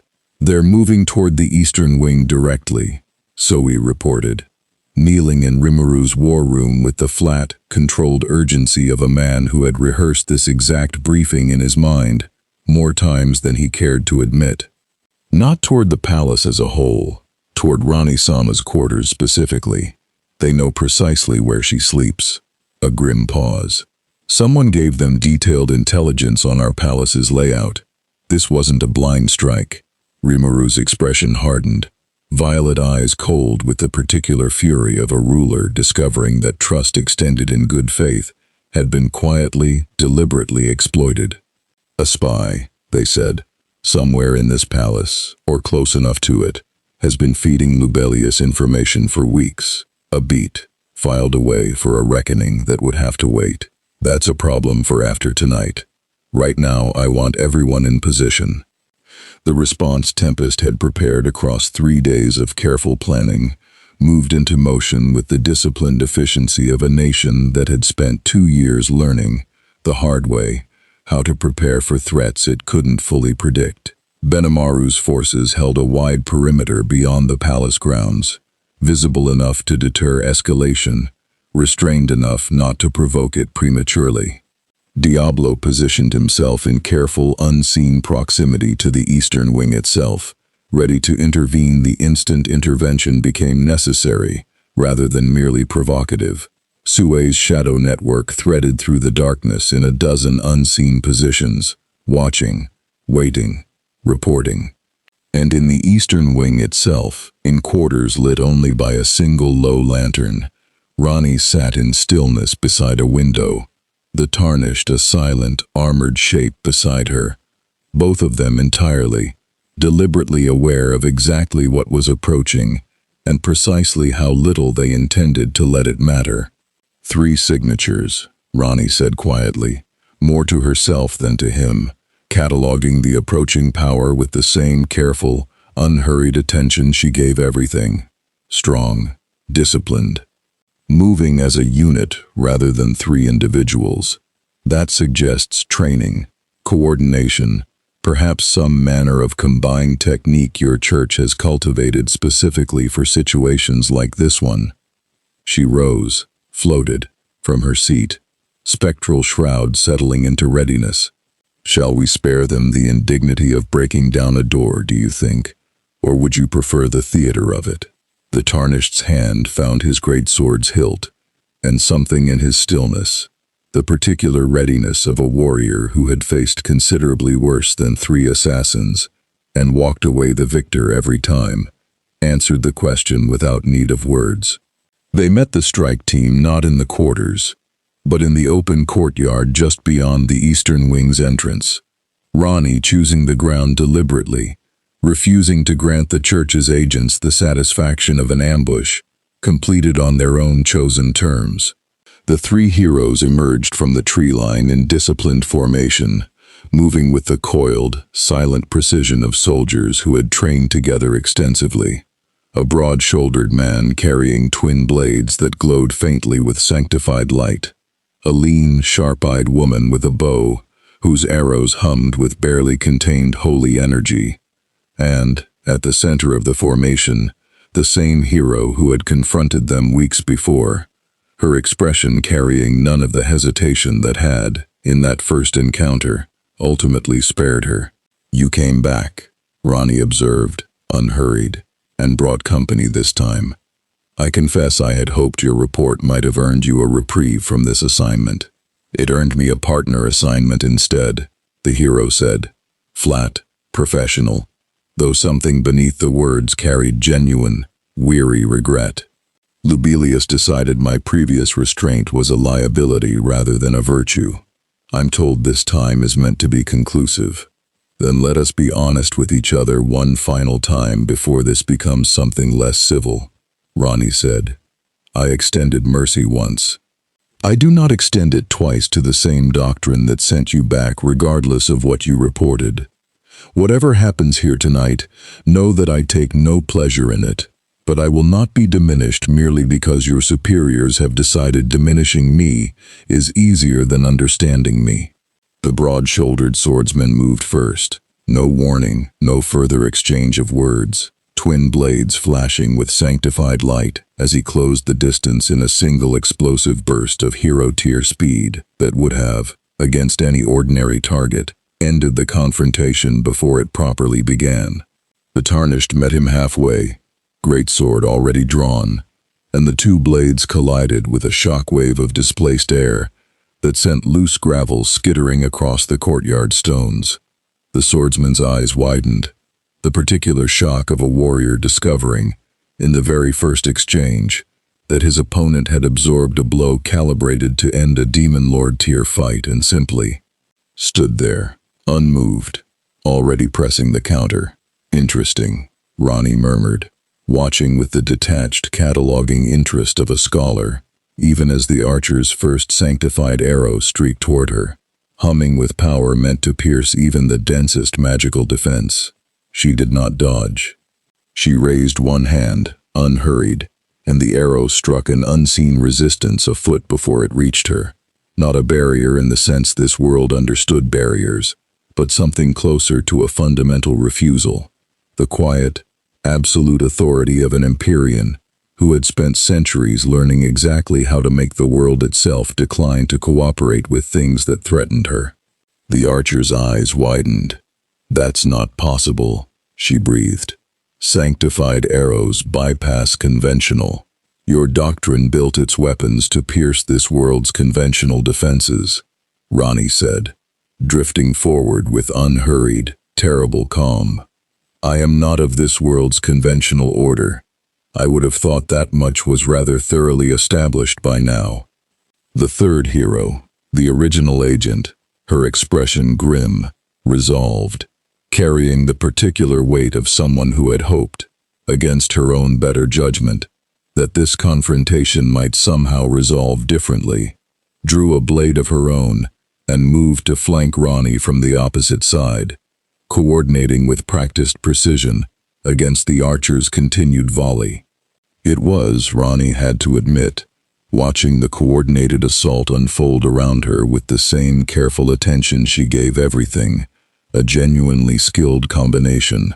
3 hero-class combatants working in perfect rehearsed concert, each covering the other's openings, each strike calculated to compound the pressure of the last. Against a lesser target, it would very likely have been sufficient. She was not a lesser target. Ranni's counter, when it came, was almost gentle in its execution and utterly absolute in its result. A pulse of cold, pale sorcery that spread outward from her position, not as an explosion, but as a statement, a redefinition of the ground itself, into territory that answered to her authority, rather than this world's. The archer's next arrow simply ceased to exist a foot from its release, unmade rather than destroyed. The flanking hero found her blade suddenly, inexplicably heavy, as though the world's very gravity had chosen, briefly, to disagree with her intentions. "I would ask you to stop," Ranni said, voice carrying clear and unhurried across the courtyard, "before this becomes something none of us can walk back from. I am not interested in killing agents who are, I suspect, considerably less certain of this mission's righteousness than the men who sent you." Across the courtyard, the Tarnished and the swordsman remained locked in a furious, escalating exchange, blade against blade, the swordsman's sanctified light guttering weaker with every parry against a weapon and a will that simply refused to yield ground. The Tarnished fought the way he always fought, without wasted motion, without flourish, the patient, terrible economy of a warrior who had died 1,000 deaths and learned, from every single one of them, exactly how not to die the 1,001st. The swordsman's blade shattered on the next exchange, not from raw force alone, but from the accumulated weight of a fight he had, Ranni suspected, understood he could not win somewhere around the 4th exchange, and simply refused, out of trained stubbornness, to acknowledge. He dropped to one knee, breathing hard, the ruined hilt of his blade still clutched in one shaking hand, and did not rise. The courtyard went still. "I believe," Ranni said, into the sudden heavy silence, "that this is the moment where you decide whether tonight ends in bodies, or merely in a report, considerably more honest than the one your church wanted." The original hero, the one who had shown mercy once already, who had returned, despite that mercy earning her nothing but a harder assignment, lowered her blade slowly, her expression carrying the particular exhausted clarity of someone finally, fully understanding the shape of the mistake her doctrine had walked her into. "Stand down," she said quietly to her companions. "Both of you. This isn't a fight we're going to win, and I am done pretending otherwise for the sake of orders I no longer believe in." The archer hesitated, bow still half raised, then, slowly, lowered it. The swordsman, still kneeling, said nothing at all, but the tension finally bled from his shoulders in silent, grim acknowledgement. Ranni regarded the 3 of them for a long moment, something almost sorrowful beneath her careful composure. "Go home," she said finally. "Tell your cardinal, and tell your bishop, exactly what happened here tonight. Not the version either of them wants to hear, but the truth of it. I spared 3 lives tonight that I had every justification, by your own doctrine's standard of self-defense, to end. Let them decide what that mercy is worth. Weighed against whatever fear convinced them to send it in the first place." The strike team withdrew into the darkness they'd arrived from, and Rimuru, who had held Tempest's response force at the ready throughout the entire confrontation, watching with mounting, reluctant awe as Ranni handled 3 hero-class combatants without once requiring the intervention they'd all feared might become necessary, finally allowed themselves to breathe. "You didn't need us at all," Rimuru said, emerging from the tree line with Benimaru and Diablo close behind, their expressions carrying a mixture of relief and something closer to genuine wonder. "I needed you to be ready, in case I was wrong about that," Ranni said, and there was real, unguarded gratitude beneath the words. "Being confident is not the same as being certain. As I told you before this began, I am grateful I did not need to discover which one tonight actually was." The Tarnished, breathing hard but otherwise entirely unmarked by a fight that had shattered a hero-class blade against his own, sheathed his greatsword and moved to stand beside her, and in the quiet exchange of glances between them, no words needed, as always, Rimuru read the same unspoken truth that had settled over the entire courtyard. This was not over.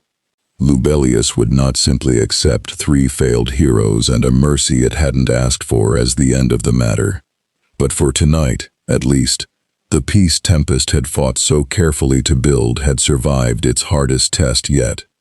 And Ranni the Witch, for the first time since arriving in a world not her own, had shown this world exactly what mercy, freely given from a position of absolute strength, actually looked like. Far to the east, in Lubelius, that mercy would arrive on desks belonging to men who had never once, in their long careers, been forced to reckon with the particular, uncomfortable truth that the thing they had sent to die had chosen, instead, to let their agents live. The report reached Lubelius 5 days later, carried not by a hooded courier, but by the 3 heroes themselves, returning in subdued, unified silence that spoke louder than any account they might have given verbally. Cardinal Louis Gold read their testimony first, in private, before it could be filtered or reshaped by council politics, and found himself for the first time in this long, grinding contest with Rayleigh, genuinely unable to predict which way the council's mood would break. The account was, in its way, devastating to Rayleigh's entire framing. 3 hero-class assets, coordinated, unwarned, striking with lethal intent, and an entity powerful enough to end all 3 lives without visible effort, had chosen, instead, to disarm, to demonstrate restraint, and to release them with nothing worse than a shattered blade and a bruised sense of certainty. It was not the account of a calculating threat consolidating power. It was the account of something that had, by every measure the heroes themselves could offer, acted with more mercy than the doctrine that sent them.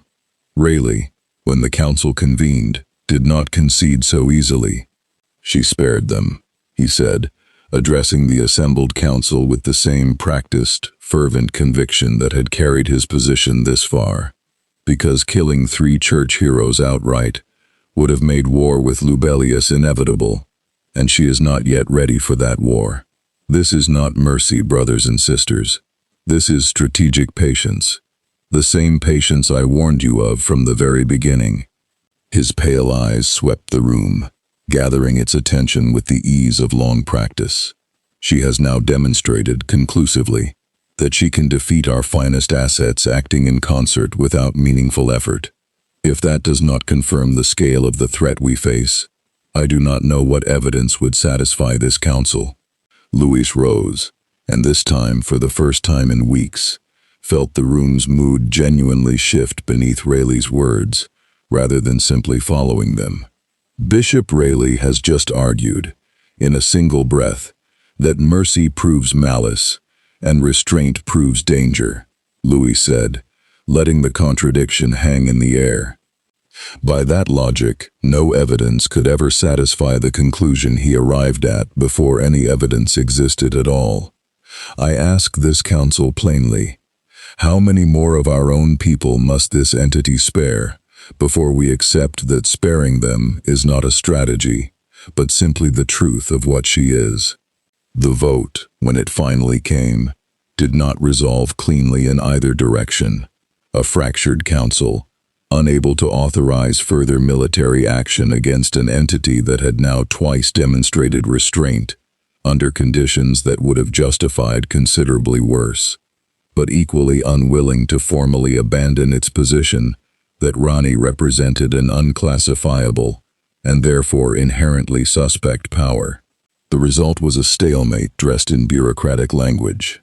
Continued observation, no further sanctioned strikes without full council reauthorization, and, buried in the final clause, inserted at Rayleigh's quiet insistence, an open invitation for any church-aligned party to pursue alternative avenues of containment outside official sanction. It was not peace, but it was, Louis reflected wearily, the first genuine crack in Rayleigh's momentum since this entire affair had begun, and cracks, in institutions built on rigid doctrine, had a way of widening once they started. 300 miles east, in a fortress built on careful ambition, Clayman had watched the entire church confrontation unfold through his network of informants, with the particular delighted fascination of a man who had, for weeks now, been quietly assembling a considerably more interesting picture than either Tempest or Lubelius yet realized existed. 3 heroes, he murmured, reviewing the final reports with evident private satisfaction, sent to eliminate a threat, and returned not merely defeated but spared, deliberately, publicly. A slow, considering smile crossed his lips. That is not merely power, my dear associates. That is a message, and I confess I find myself very curious who, precisely, that message was intended for. His lieutenant, a masked figure whose loyalty had been purchased through means Clayman preferred not to examine too closely, shifted uneasily. You believe she intended it as a display, my lord? Aimed beyond the church?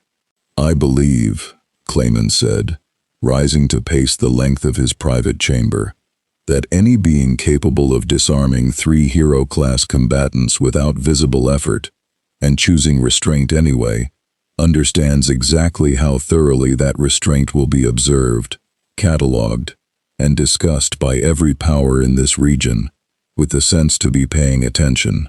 He paused at the window, gazing westward toward Tempest's unseen borders with the particular calculating stillness that had made him, across decades, one of the Octogram's more dangerously patient members.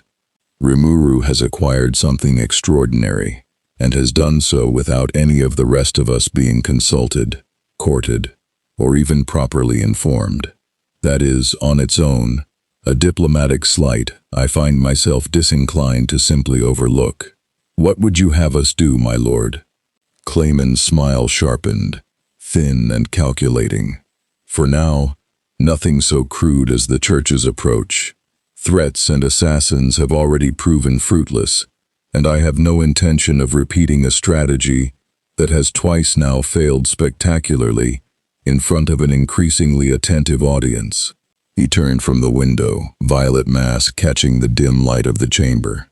Instead, we watch, we gather, we determine precisely what this Ranni values, what she fears, what leverage might exist that Lubelius, in its doctrinal clumsiness, entirely failed to consider. A soft, satisfied exhale. And when the moment is right, when Tempest's guard has settled into comfortable confidence, and this new arrival has grown accustomed to being merely observed, rather than actively courted, we will offer her something Rimuru's careful diplomacy cannot, a genuine seat among the Octogram's power, rather than a guest's chair at another ruler's table. His lieutenant bowed, withdrawing to set the machinery of that quieter, more patient scheme into motion, and in the fortress's deeper chambers, Clayman's countless subordinates began, with characteristic discretion, the long, careful work of building a courtship that Tempest would not see coming until it was already well underway. News of the confrontation's aftermath reached Tempest in fragments over the following days. The church's fractured council vote, the quiet, unofficial invitation for alternative containment that Sue's network flagged immediately as considerably more dangerous than any formal declaration would have been. Alternative avenues, Rimuru repeated, reading the intercepted report with visible frustration. That's Lubelius, washing its hands of official responsibility while leaving the door open for exactly the kind of freelance zealot or bounty hunter who doesn't need council authorization to try something reckless. It is, in its way, a more dangerous outcome than a formal declaration would have been, Ranni observed, seated across the war table with the calm, weary patience of someone who had watched institutions make exactly this kind of cowardly calculation many times before. A sanctioned army can be negotiated with, deterred, even defeated decisively enough to end the matter. An open invitation to unaffiliated zealots invites an unpredictable trickle of individual threats, harder to anticipate, harder to hold any single party accountable for. A faint, humorless smile touched her masked features. Your church has, in its fractured indecision, created precisely the kind of unstable situation that tends to produce the most casualties over the longest time, rather than the fewest over the shortest. Rimuru exhaled slowly, rubbing at their temples with the particular exhaustion of a ruler who had hoped, however unrealistically, that the courtyard confrontation might have actually settled something. So what do? We continue as we have been, Ranni said, carefully, honestly, and we watch, closely, for the moment someone with genuinely dangerous intent decides to test that open invitation, because I do not believe, given what I now understand of this region's politics, that the church will prove the last power interested in taking my measure. Her gaze drifted, briefly, toward the eastern horizon, toward territories she had not yet seen but had already begun, through Shuna's patient tutoring, to understand the shape of. You have demon lords in this world, who have not yet so much as introduced themselves. I confess I find that omission increasingly unlikely to remain an omission much longer. It was, though none of them yet knew it, a remarkably accurate prediction, because even as the war table's conversation continued into the evening, 300 miles east, in a coliseum built for gods to watch mortals fight, a white-haired ruler, with ancient, restless eyes, had finally grown tired of merely receiving reports about the fascinating new arrival in Tempest's forest, and had begun, with the particular unhurried confidence of a being who answered to no one's timeline but his own, making arrangements to see her for himself. Guy Crimson did not send emissaries. He did not send warnings, or couriers, or the careful diplomatic overtures that other rulers of the Octagram considered proper protocol when approaching a matter of this magnitude. He simply arrived, on the morning of the 32nd day since Ranni's arrival, without fanfare, without escort, appearing at Tempest's outer gate with the casual, unhurried confidence of a being who had never once in his extraordinarily long existence needed to announce himself to be recognized. The guards at the gate recognized him instantly, and the ripple of alarm that spread through Tempest's morning routine was immediate and visceral, because a demon lord of Guy Crimson's stature appearing unannounced at any nation's border was, by the unspoken rules that governed the Octagram's careful balance of power, either a profound honor or an existential threat, and the line between the two had a way of depending entirely on Guy's mood in the moment. Rimuru received the news from a breathless scout, and abandoned whatever they'd been reviewing without hesitation, moving toward the gate with Benimaru already falling into step beside them, both of them wearing the particular careful composure of rulers who understood exactly how much diplomatic weight this unscheduled visit carried.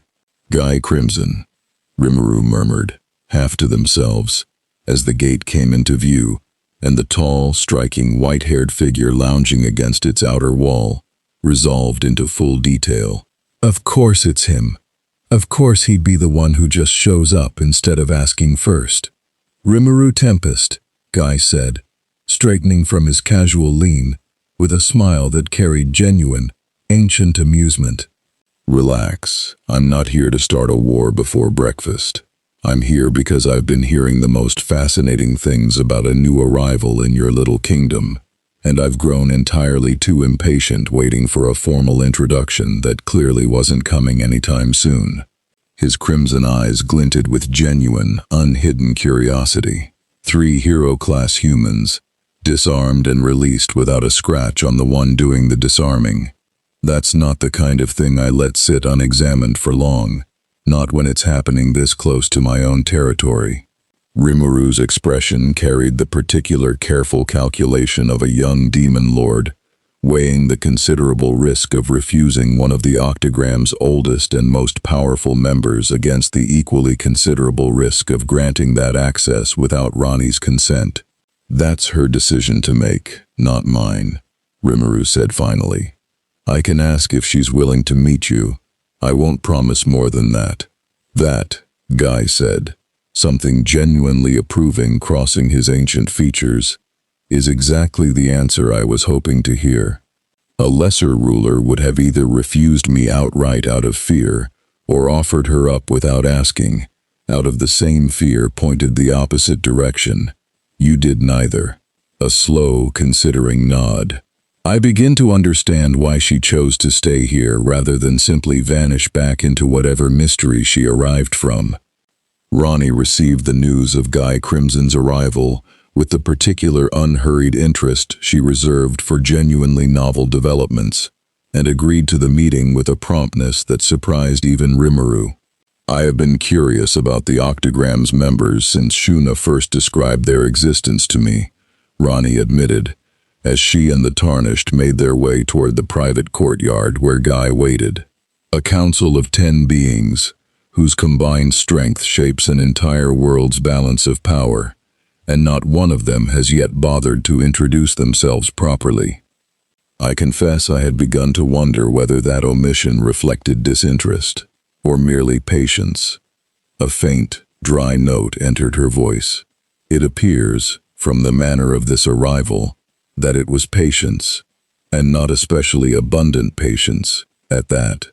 The meeting between Ranni and Guy Crimson, when it finally occurred, unfolded in a manner entirely unlike either of Ranni's previous encounters with this world's powers. Not the careful, testing diplomacy of Rimuru's first approach, nor the doctrinal hostility of the Church's assassination attempts, but something closer to 2 ancient, powerful beings, genuinely, mutually sizing each other up across a gulf of shared, weary experience. So, Guy said, settling into a chair across from where Ranni had situated herself, his crimson eyes frank and assessing in a way that carried no particular malice, only genuine, ancient curiosity. You unmade a god. That's not a small thing to accomplish, even by my own considerable standards of what qualifies as impressive. You've been thorough in your information gathering, Ranni observed, unbothered by the directness. I've had a month, Guy said, with an easy shrug, and I find beings who've done genuinely unprecedented things considerably more interesting than the usual parade of ambitious mortals who show up at my Colosseum hoping to prove themselves against my champions. He leaned forward slightly, something sharper entering his casual tone. So let me be direct with you, since you seem to appreciate directness more than most of the beings I deal with.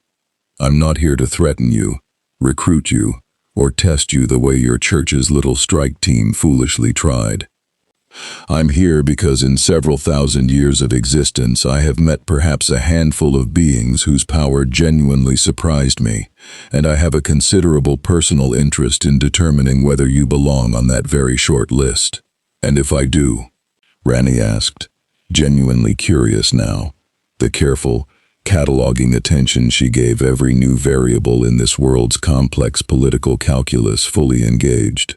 Then I'd consider it a personal insult if you left this world's affairs to figures like Clayman or the Church to decide your place in them, Guy said, with a slow, genuine smile. I run a Colosseum where the strong test themselves against the strong, openly, honestly, without the tedious political maneuvering every other power in this region seems addicted to. I extend you an invitation, not a demand, an invitation, to visit it sometime, and see for yourself whether this world has anything left capable of genuinely challenging you. A pause, something more thoughtful entering his ancient features. Though I suspect, from what I've heard of your restraint with those heroes, that testing your strength against worthy opponents isn't really what drives you. Am I wrong? Ranni considered the question with genuine care before answering, because it was, she realized, a more perceptive read of her nature than almost anyone in this world had yet managed. You are not wrong, she admitted. I spent centuries pursuing power, not for the sake of testing it against worthy opponents, but for the sake of ending a system I found fundamentally, unforgivably unjust. Power, to me, has always been a means rather than an end. I find myself, if I am honest, somewhat at a loss now that the system I built my entire existence around, ending, no longer exists to be ended. Something almost vulnerable touched the admission, rare for her, and offered only because Guy's directness seemed to warrant an equal measure of it in return. I do not yet know what I want from strength, now that it no longer has that singular purpose to serve. Guy was quiet for a long moment, something genuinely thoughtful crossing his ancient, restless features. That, he said finally, is a more honest answer than I expected, and considerably more interesting than if you'd simply told me you wanted to test yourself against my champions. He rose, moving toward the courtyard's edge with unhurried, contemplative steps. I've existed a very, very long time, Ranni. Long enough to watch entire civilizations rise around a single unifying purpose and then flounder, aimlessly, the moment that purpose was achieved. It's a more common problem among powerful, purposeful beings than you might think. A glance back, something almost kind beneath his casual demeanor. For what it's worth, I don't think the answer is testing yourself against my Colosseum's champions, interesting as I'd find that. I think the answer is going to be whatever you find worth protecting in this new world of yours, the same way you once found something worth ending in the old one. That tends to be how it goes, for beings like us. It was, Ranni reflected, watching this ancient, unpredictable ruler, with fresh and genuine reassessment, considerably more insight than she'd expected to receive from an unannounced visit that had begun, mere hours earlier, as a matter of simple curiosity. You are not at all what I expected of a demon lord, she said finally. Good, Guy said, with a wide, genuine grin. I'd be disappointed if I were exactly what you expected. Predictability's a young ruler's failing. I gave it up centuries ago. He turned to go, then paused, glancing back with something more serious, briefly crossing his expression. One more thing. Since I've enjoyed this conversation more than most I've had this century, Clayman's been asking careful, quiet questions about you, through channels he thinks nobody's noticed. I'd watch that particular demon lord closely, if I were you. He doesn't offer courtship the way I just did. Direct, honest, no strings attached. Everything Clayman offers comes with strings, and you generally don't notice them until they're already wound around your throat. The warning delivered, Guy Crimson departed as unceremoniously as he'd arrived, leaving behind a courtyard considerably quieter than before, and a witch queen turning over, with genuine and growing unease, exactly how long Clayman's quiet interest had already been building beneath the surface of a peace she'd allowed herself, perhaps too readily, to trust. Guy Crimson's warning settled into Tempest's careful diplomatic calculus like a stone dropped into still water. No immediate splash, but ripples that spread outward regardless, touching every subsequent decision Rimuru's council made in the days that followed. A spy in the palace, Rimuru said, returning to the problem Sue's earlier report had first raised weeks before and never fully resolved. And now Clayman, asking quiet questions through channels he thinks we haven't noticed. I don't love how neatly those two things might connect. Sue, seated at the war table with the particular grim focus of a man who took security failures personally, nodded once. I've narrowed the leak considerably since the strike team's attack. Whoever fed Lubelius our palace layout had detailed current knowledge. Not the kind of thing a distant informant gathers secondhand. It's someone with regular access. A pause. Careful. I have 3 names I'm confident enough in to investigate further without alerting them. I'd ask for another week before I bring you anything more specific. Take the week, Rimuru said, but move carefully. If Clayman's involved in this at all, I don't want him knowing we're onto anything before we're certain exactly what anything is. Ranni, listening from her customary seat near the war table's edge, allowed herself a moment of genuine, weary reflection before speaking. I find myself, I confess, growing rather tired of being a matter for other powers' schemes, she said. In my own world I spent centuries as precisely that, a piece on boards built by beings who considered my agency a mere inconvenience to their own designs. I had rather hoped, arriving here, that I might exist for a time as something other than a prize to be courted, contained, or conquered. For what it's worth, Rimuru said, something genuinely apologetic in the words. That's not how Tempest sees you, but I won't pretend the rest of this world's rulers are going to extend you the same courtesy. At least not until they've all had their own chance to take your measure, the way Guy just did. I am beginning to understand that, Ranni said, with a faint, wry note, though I confess Guy's approach, honest, direct, no obligation attached, has left me with considerably more patience for Clayman's, once it finally arrives. I suspect I will recognize the strings the moment he attempts to attach them. She was, as it turned out, more right than she knew, because Clayman's courtship, when it finally arrived 4 days later, did not come wrapped in obvious strings at all. It came in the form of a beautifully composed letter, delivered by a courier whose credentials checked out flawlessly, whose manner carried none of the careful menace Ranni had half expected, and whose message read with a warmth and generosity that made even Ranni's long-practiced skepticism work considerably harder than it had with the Church's more transparent hostility. To the honored Lady Ranni, the letter began, in careful, elegant script.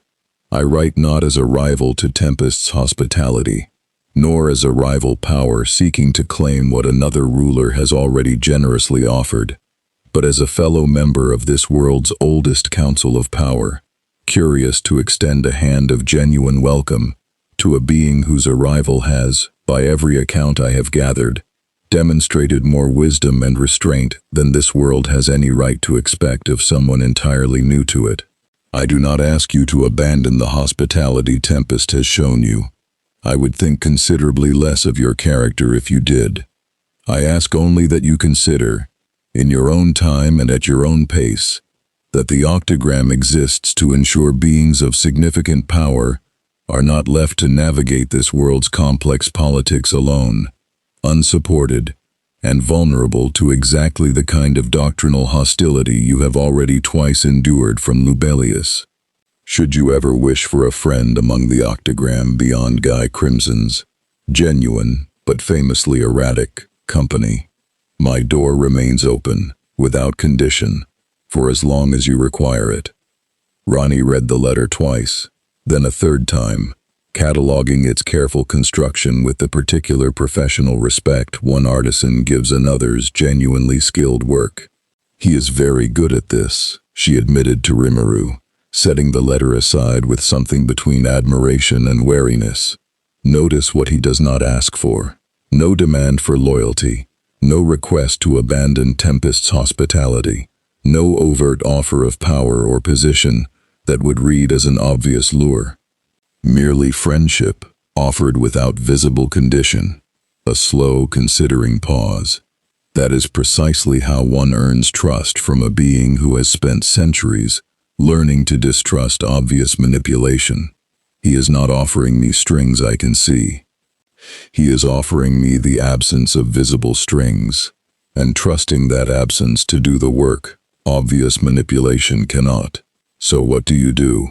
Rimuru asked, genuine curiosity beneath the concern. I respond honestly, Ranni said, as I have responded to every power in this world thus far. I will thank him for the courtesy, decline the deeper overture for now, and watch, very carefully, for the moment his patience runs thin enough to reveal what he actually wants beneath the friendship he's offering. A faint, humorless smile. Every scheme, however patient, eventually requires its architect to show his hand. I intend to be watching closely when Clayman shows his. It was Sue, working through his careful week of quiet investigation, who found the thread that finally connected the pieces, not through Clayman directly, but through a junior member of the palace's kitchen staff, a Kijin who had joined Tempest service only 8 months prior, whose family, Sue's careful digging revealed, maintained trade connections running through territory Clayman's influence touched more deeply than most. He's not malicious, Sue reported to Rimuru privately, before bringing the matter to the wider council. I don't believe he understands the full weight of what he's been doing. Someone approached him months ago, before Ranni-sama ever arrived, offering payment for general information about palace routines, the kind of low-level intelligence gathering that happens against every nation, all the time. When the church's strike team needed detailed layout information, whoever's been running him simply asked a more specific question than usual, and he answered it the same way he'd answered every question before, without fully understanding what he was making possible. Rimuru absorbed this with the particular weary sadness of a ruler discovering that betrayal, when it finally arrived, so rarely came wearing the face of genuine malice.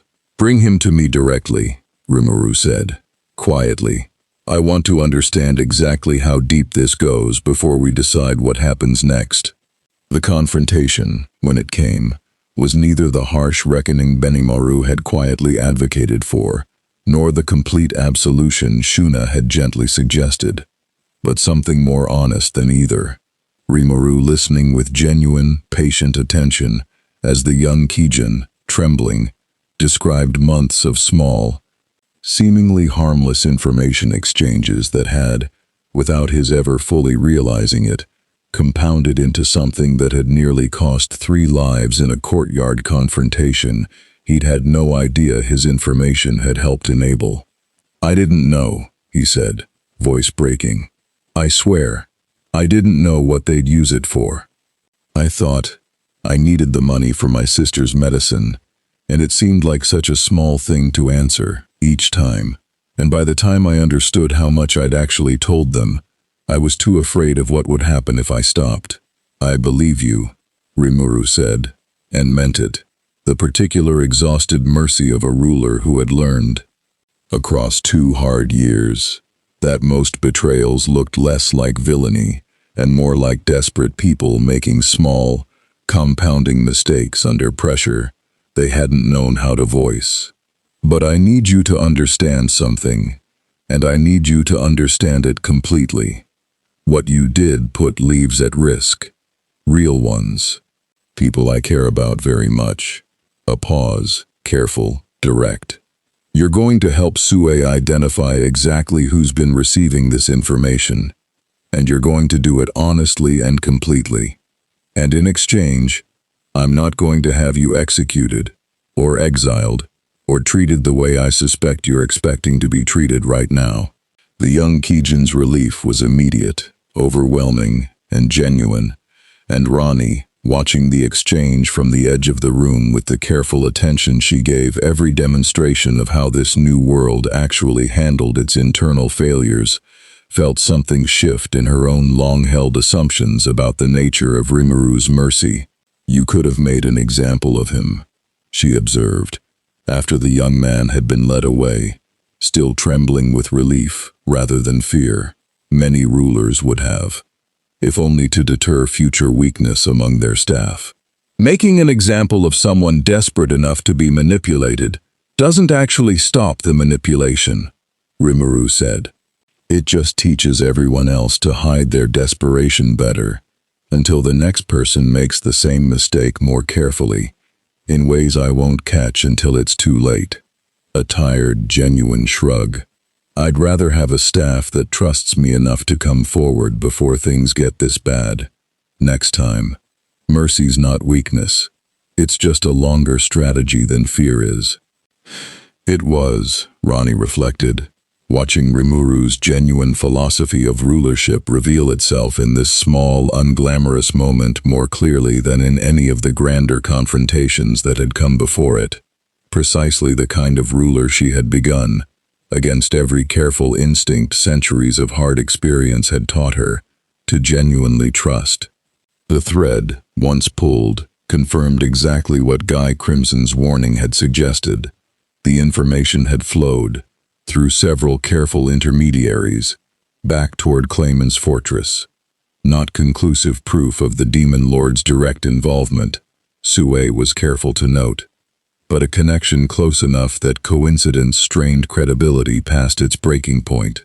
He used the church as his instrument, Ranni said slowly, the full shape of it settling into place. Fed Lubelius the information they needed to nearly kill me, then watched from a careful distance to see how I responded. And when I responded with restraint rather than devastation, he pivoted immediately to courtship instead, because my mercy told him something my death would not have. That I was, perhaps, exactly the kind of ally worth cultivating rather than eliminating. That's a genuinely disturbing amount of patience for a single scheme, Rimuru said grimly. It is, Ranni agreed. And it tells me something important about the game this particular demon lord intends to play with me going forward. Her violet eyes, behind the pale stillness of her mask, hardened into something colder, more resolved than Rimuru had yet seen from her. I do not intend to let him play it uncontested. The letter Ranni composed in response to Clayman's overture took her the better part of 2 days to draft, not out of difficulty, but out of the particular deliberate care she gave to any message intended to accomplish 2 contradictory purposes at once, appearing to accept a friendly overture, while quietly, unmistakably communicating that its sender's deeper machinations had been fully and completely seen. To Clayman of the Octagram it read, in her own careful, precise hand, I thank you for the warmth of your welcome, and for the wisdom of asking nothing in return for it. I have found, in my time in this world, that such unconditional generosity is rarer than I initially expected, and I do not take the gesture lightly. I would be glad, in time, to know you better, as I am glad to know every power in this region whose intentions toward Tempest Nation and myself remain, as yours claims to be, entirely free of hidden design. I trust, given the sincerity of your letter, that a visit to your fortress at some point in the coming months would reveal exactly the friendship you describe, uncomplicated by any information you might have gathered, through whatever channels, in the weeks before that letter was written. Until then I remain, gratefully, a guest of Tempest Nation, and increasingly curious, I confess, about precisely how much of this world's political texture I have yet to properly understand. Rimuru read the final draft with a slow, appreciative exhale. That's diplomatic knife work, they said. You're telling him you know exactly what he did, without giving him anything he could use to prove you know, or retaliate against you for knowing. I learned the art from considerable practice, Ranni said. In my own world, direct confrontation with a patient schemer rarely accomplishes anything beyond confirming, to the schemer, that his target has run out of patience first. I would rather Clayman spend the coming weeks wondering exactly how much I know, and exactly what I intend to do with that knowledge, than hand him the comfort of a clean confrontation he can prepare a response for. The letter was dispatched, and in the days that followed, Tempest's council turned its attention, cautiously, deliberately, toward a broader question that Clayman's careful scheming had inadvertently forced into focus. If the Church's doctrinal hostility and Clayman's patient manipulation represented two distinct kinds of danger Ranni's presence had already drawn from this world's existing power structures. What other kinds of danger, or opportunity, remained still unaccounted for? It was Diablo, characteristically, who raised the question that would come to define the mini-arc's uneasy conclusion. We have accounted for the Church, and for Clayman's particular brand of patient ambition, Diablo said, during a council session convened to review the accumulated weeks of political maneuvering. But I would remind this council that the octagram numbers 10, and we have heard, thus far, from precisely 2 of them. Milim Nava remains entirely unaccounted for in our calculations, and I would suggest, with the greatest respect, that a being of her particular temperament represents rather more immediate concern than Clayman's careful schemes, should her curiosity about our guest arrive with rather less patience than Guy Crimson demonstrated. The observation landed with the particular weight of a concern nobody had wanted to voice first, because Milim Nava, as Shuna had explained to Ranni weeks earlier in the palace gardens, was widely understood to be not merely the oldest and most powerful of the Octogram's members, but also, by considerable margin, its least predictable. A being whose curiosity, when engaged, rarely announced itself with careful letters and diplomatic restraint. How not predictable, precisely, are we discussing? Ranni asked, genuine caution entering her voice for the first time in this particular conversation. The kind that has, on more than one occasion, demolished a considerable portion of whatever terrain happened to be nearby, purely out of enthusiasm rather than malice, Rimuru said, with the particular grim humor of someone who had personal, first-hand experience with exactly that outcome. She's not dangerous the way the Church is dangerous, or the way Clayman's dangerous. She doesn't scheme. She just does whatever she wants, whenever she wants, with whatever amount of force feels appropriate to her in the moment. And that amount of force is considerably larger than most beings' entire concept of appropriate. Ranni absorbed this with the particular careful attention she gave any variable capable of genuinely surprising her. And you believe she is aware of my arrival? Everyone in the Octagram is aware of your arrival by now, Benimaru said flatly. Guy Crimson doesn't keep secrets from the others when something genuinely interests him, and Clayman's careful information gathering hasn't exactly been subtle to anyone paying close attention. If Milim hasn't shown up yet, it's not because she doesn't know. It's because something else has, for now, held her attention elsewhere. The council's uneasy conversation had not yet reached a conclusion when the palace's outer alarm bells began, with sudden and unmistakable urgency, to ring. Sue was gone from the room before the second bell finished sounding, and returned within moments, his composed features carrying an expression Ranni had not yet seen from him in the weeks she'd known him. Not alarm, precisely, but the particular resigned bracing of a man who had, on some level, been expecting exactly this development for some time. Rimuru-sama, he reported. A massive magicule signature has just entered our territory from the northeast, moving fast, very fast. A pause, and something almost wry broke through his usual composure. It matches Milim Nava's profile precisely, and she does not appear to be making any effort whatsoever to disguise or restrain her approach. Rimuru closed their eyes briefly, exhaling a long, resigned breath. Of course she doesn't, they muttered. All right, everyone, outside, now.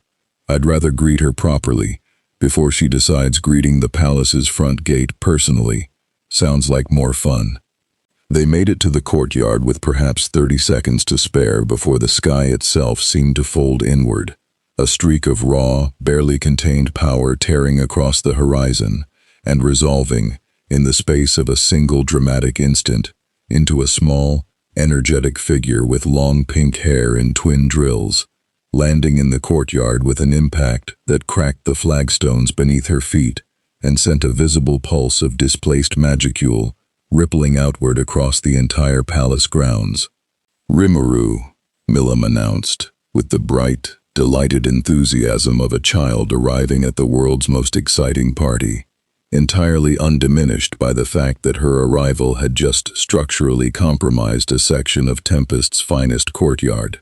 I heard you have a new friend, and nobody invited me to meet them, and I am very offended about that, so I decided to just come see for myself. Her bright, curious eyes swept the assembled council with the particular unfiltered directness of a being who had never once, in her extraordinarily long existence, needed to worry about the social consequences of showing up uninvited, and landed, finally, on Ranni, drifting calm and composed at the courtyard's edge, entirely unmoved by the small, catastrophic entrance that had just rearranged the local architecture. Milim's expression lit up with genuine, unfiltered delight. "Oh," she said, drifting closer with the barely contained energy of someone who had just found exactly what she'd come looking for. "You're the one who beat up 3 heroes and didn't even kill them. That's so cool. I want to fight you right now. Is that okay? I promise I won't actually try to kill you, probably, unless you're way stronger than I think you are, in which case I might get a little too excited. But that's not really my fault. That's just what happens when something's actually fun to fight." "Milim," Rimuru said, with the particular long-suffering patience of someone who had clearly had this exact conversation many times before. "Maybe let's introduce ourselves properly first, before—" "That is the introduction," Milim said, entirely unbothered, bouncing on her heels with barely restrained enthusiasm as she regarded Ranni with the frank, guileless curiosity of a being who had simply never learned, or needed to learn, any other way of meeting someone new. Come on, don't be boring about it. I came all this way specifically because I heard something interesting finally happened, and I am not leaving until I find out for myself whether it's actually as interesting as everyone says." Ranni regarded the small, radiant, catastrophically powerful being before her for a long, considering moment, and felt, for the first time since the ending of one age, and the beginning of whatever this new existence was becoming, something genuinely, unexpectedly close to amusement. "Well," she said finally, drifting forward with the particular unhurried calm that had carried her through gods, heroes, and patient schemers alike, "I did not survive the ending of an age merely to disappoint an audience this enthusiastic." A faint, genuine smile touched the pale stillness of her mask. "Very well, Milim Nava. Let us see, together, exactly how interesting this actually is." Behind them, Rimuru buried their face in one hand with the particular resigned exhaustion of a ruler who had just watched their carefully maintained diplomatic peace collide, with cheerful and total disregard for consequence, into the single most unpredictable variable the entire octagram had to offer. They moved to the training grounds at the palace's eastern edge, the one space in Tempest large enough, and reinforced enough, to survive whatever Milim's idea of, "let's find out how interesting this actually is," turned out to mean in practice. Rimuru insisted on that much at least, extracting a promise from Milim that whatever followed would happen somewhere the resulting damage wouldn't touch the residential districts, a promise Milim accepted with the particular breezy confidence of someone who considered structural damage a minor and entirely acceptable side effect of a good fight. The Tarnished took up position at the field's edge without being asked, greatsword in hand, not because he doubted Ranni's ability to handle whatever came next, but because vigilance, for him, had long since become less a choice than a simple fact of who he was. Ranni caught his eye once, briefly, and something passed between them. Not concern precisely, but the particular understanding two beings share when one is about to do something the other trusts her completely to survive. "You don't have to fight her," Rimuru said quietly, as the training ground cleared of anyone who wasn't directly involved. "I know how Milim gets, if you'd rather decline." "I would not," Ranni said, and there was genuine, unexpected warmth in the admission. I confess I have not, in a very long while, encountered a being whose interest in me carried absolutely no calculation behind it whatsoever. No doctrine to satisfy, no scheme to advance, no leverage to extract. Simply, enthusiasm, offered without condition. A faint, considering pause. I find I have rather missed that particular kind of company, without realizing until now precisely how much. Across the field, Milim was practically vibrating with barely restrained anticipation, bouncing on the balls of her feet as she surveyed the open ground, with the delighted focus of a child who had just been told the very best part of the party was about to begin. "Okay," she called, cheerful and utterly without malice. "Rules!" "No rules, actually. That's boring. But I promise I'll stop the second you say stop. And you have to promise the same thing. Because Rimuru gets really mad at me if I accidentally kill someone he likes, and I'd rather not deal with that again." "A fair arrangement," Ranni called back, drifting to the center of the field with unhurried calm. "You have my word." What followed, in the moments after Milim's first strike closed the distance between them in a burst of raw, barely contained power, was unlike anything the assembled watchers, Rimuru, Benimaru, Shuna, Diablo, Sue, all gathered at the field's edge, with the particular tense fascination of people watching something they suspected they'd be telling stories about for years, had ever witnessed. Milim fought the way she did everything, with total, joyful abandon, raw, destructive power given form and direction by instinct rather than technique, every strike carrying enough force to level a small hill, delivered with the cheerful enthusiasm of someone genuinely, purely enjoying herself, rather than someone trying to win. Ranni met each strike not with equal force, but with something stranger, and, in its way, more unsettling.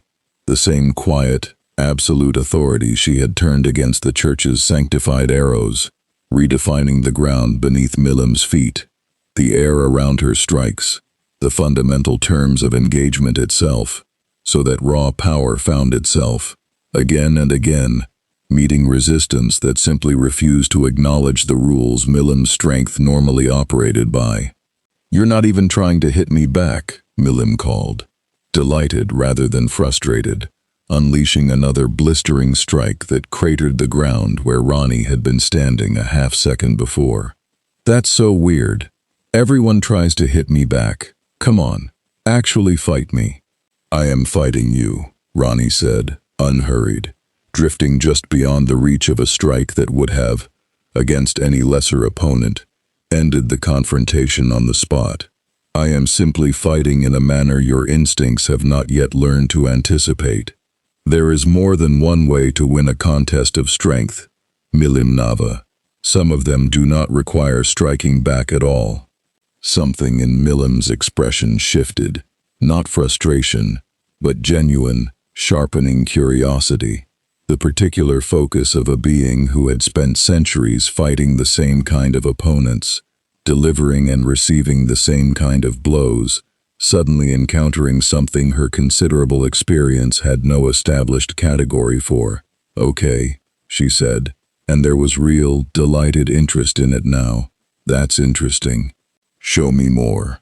The exchange that followed stretched on for the better part of an hour, and Rimuru, watching with the particular breathless fascination of someone witnessing two genuinely apex-tier powers testing each other in real time, found themselves struck, again and again, by the particular character of the fight. It was not a battle in any conventional sense. Milim struck with raw, joyful abandon. Ranni answered not with matching force but with redirection, refusal, the quiet reassertion of terms that favored patience over power. And somewhere in the space between those two fundamentally different philosophies of strength, something like genuine mutual respect began, visibly, to take shape. It ended not with a decisive blow but with Milim finally, breathlessly, dropping to sit cross-legged on the cratered training ground, grinning up at Ranni with an expression of pure, unguarded delight. "Okay, I give up," Milim announced. "Not because you beat me. I don't actually think you could beat me, if we really tried, not properly, but because this is way more fun as a puzzle than as a fight. And I want to figure out how you're doing that, instead of just hitting you harder." She patted the ground beside her with cheerful insistence. "Sit down. Tell me everything. What are you? Where did you come from? Why do you fight like that? I have so many questions." Ranni regarded the small, radiant, world-shaking being before her, and felt, once more, that same unexpected warmth she'd first noticed at the fight's beginning. She drifted down, settling, as much as her spectral form allowed, into something like a seated position beside her. "Very well," she said, and there was genuine fondness in the words now, entirely unguarded. "Where would you like me to begin?" What followed, over the remainder of that afternoon and long into the evening, was not diplomacy, not political maneuvering, not the careful calculation that had characterized nearly every interaction Ranni had navigated since her arrival. Simply two ancient, powerful beings, talking, with the particular unguarded ease that comes only when neither party wants anything from the other beyond genuine company. Milim listened, wide-eyed and fascinated, as Ranni described, in careful, measured pieces, still holding back the deepest details of her old world's mechanics, the lands between, the golden order, the long, patient work of unmaking a god and building something quieter in its place. She asked questions with the particular guileless directness of someone who had never learned to filter her curiosity through political calculation, and Ranni, against every careful instinct centuries of practiced restraint had trained into her, found herself answering more openly than she had with anyone since arriving in this new world, Rimuru included. "So you basically became a god," Milim said, turning the concept over with genuine, delighted interest, and then decided not to act like one. "That's so weird. If I were a god, I'd tell everyone." "That," Ranni said, with a faint dry smile, "is precisely why I am considerably better suited to the role than you would be." Milim laughed, bright and genuine, entirely without offense. "Probably true," she admitted. "I get bored of being subtle really fast." She flopped backward onto the cratered ground, gazing up at the darkening evening sky with unfiltered contentment. "I like you," she said, simply, with the particular unguarded honesty that Ranni had come, over the course of the afternoon, to understand was simply Milim's default state of being. "You're strange, and strong, and you don't treat me like I'm going to break something just by existing near you, which is honestly really refreshing, because that's basically everyone's reaction to me eventually." A pause, thoughtful for the first time since her arrival. "I hope you stay. This world's a lot more interesting with you in it." It was, Ranni reflected, watching the last of the evening light fade over a training ground that bore the visible scars of an afternoon spent testing each other's limits. The single most unguarded, uncomplicated moment she had experienced since the ending of her old age. No doctrine to navigate, no scheme to unravel, simply the honest, generous company of a being who wanted nothing from her beyond exactly what she'd already freely given. "I find," Ranni said slowly, turning the thought over with genuine, unexpected care, "that I hope so too." Later that evening, as Rimuru walked Ranni back toward the palace's eastern wing, the young demon lord glanced sideways with a faint, knowing smile. "Milim doesn't say that to just anyone, you know. I hope you stay. She's usually pretty transactional about who she bothers getting attached to, mostly because getting attached to mortal lifespan beings tends to end badly for her, eventually." "I gathered as much," Ranni said quietly. "It is, I confess, an odd thing, to have spent centuries as a being other powers approached with calculation, only to arrive in an entirely new world and find the first genuinely uncomplicated friendship I have known in longer than I care to admit. "Is that what tonight was?" Rimuru asked, gentle, genuinely curious. "A friendship?" Ranni considered the question with the same careful weight she gave everything, and found, to her own quiet surprise, that the answer arrived without the usual hesitation centuries of careful restraint might once have demanded. "Yes," she said, "I believe it was." Behind them, the Tarnished walked in his customary silence, greatsword resting easy across his back, and in the particular quiet satisfaction of his bearing. The unspoken observation was clear enough without words. Whatever this new world still had in store for them, Ranni had, in the span of a single afternoon, found something in it worth staying for beyond mere strategic necessity. But even as that quiet warmth settled over Tempest's evening, far to the east, in a fortress of patient ambition, Clayman had received his own report of Milim's unannounced visit, and found in it, with characteristic calculating precision, not cause for concern, but a new and considerably more interesting variable to factor into a scheme that had, until this evening, been proceeding exactly as he intended. Clayman read the report of Milim's visit 3 times before setting it aside, his violet mask catching the low light of his private chamber, as he considered, with the particular patient thoroughness that had carried him through decades of careful political maneuvering, exactly what this new development meant for a scheme he had spent weeks quietly constructing. "Milim Nava has taken a personal liking to her," he murmured, half to himself, his lieutenant standing in careful, deferential silence nearby.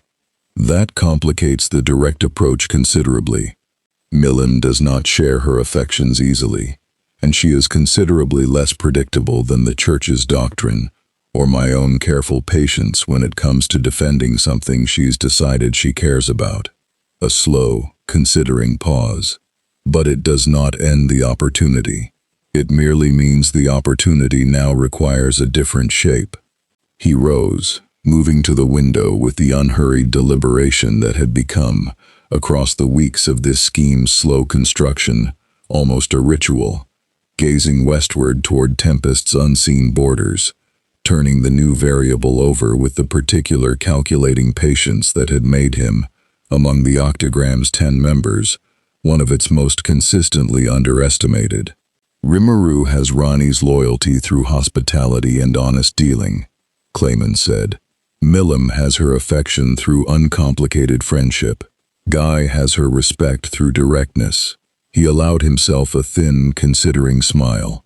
"I require something none of the others have thought to offer. Not hospitality, not friendship, not respect, but purpose." She told me, in her carefully diplomatic letter, that she remains uncertain what she wants from her strength, now that the singular purpose she once held has been fulfilled. That uncertainty, my dear associates, is the only genuine opening left in this entire affair, and I intend to be the one who offers to fill it. His lieutenant shifted, uneasy. "You intend to offer her a cause, my lord.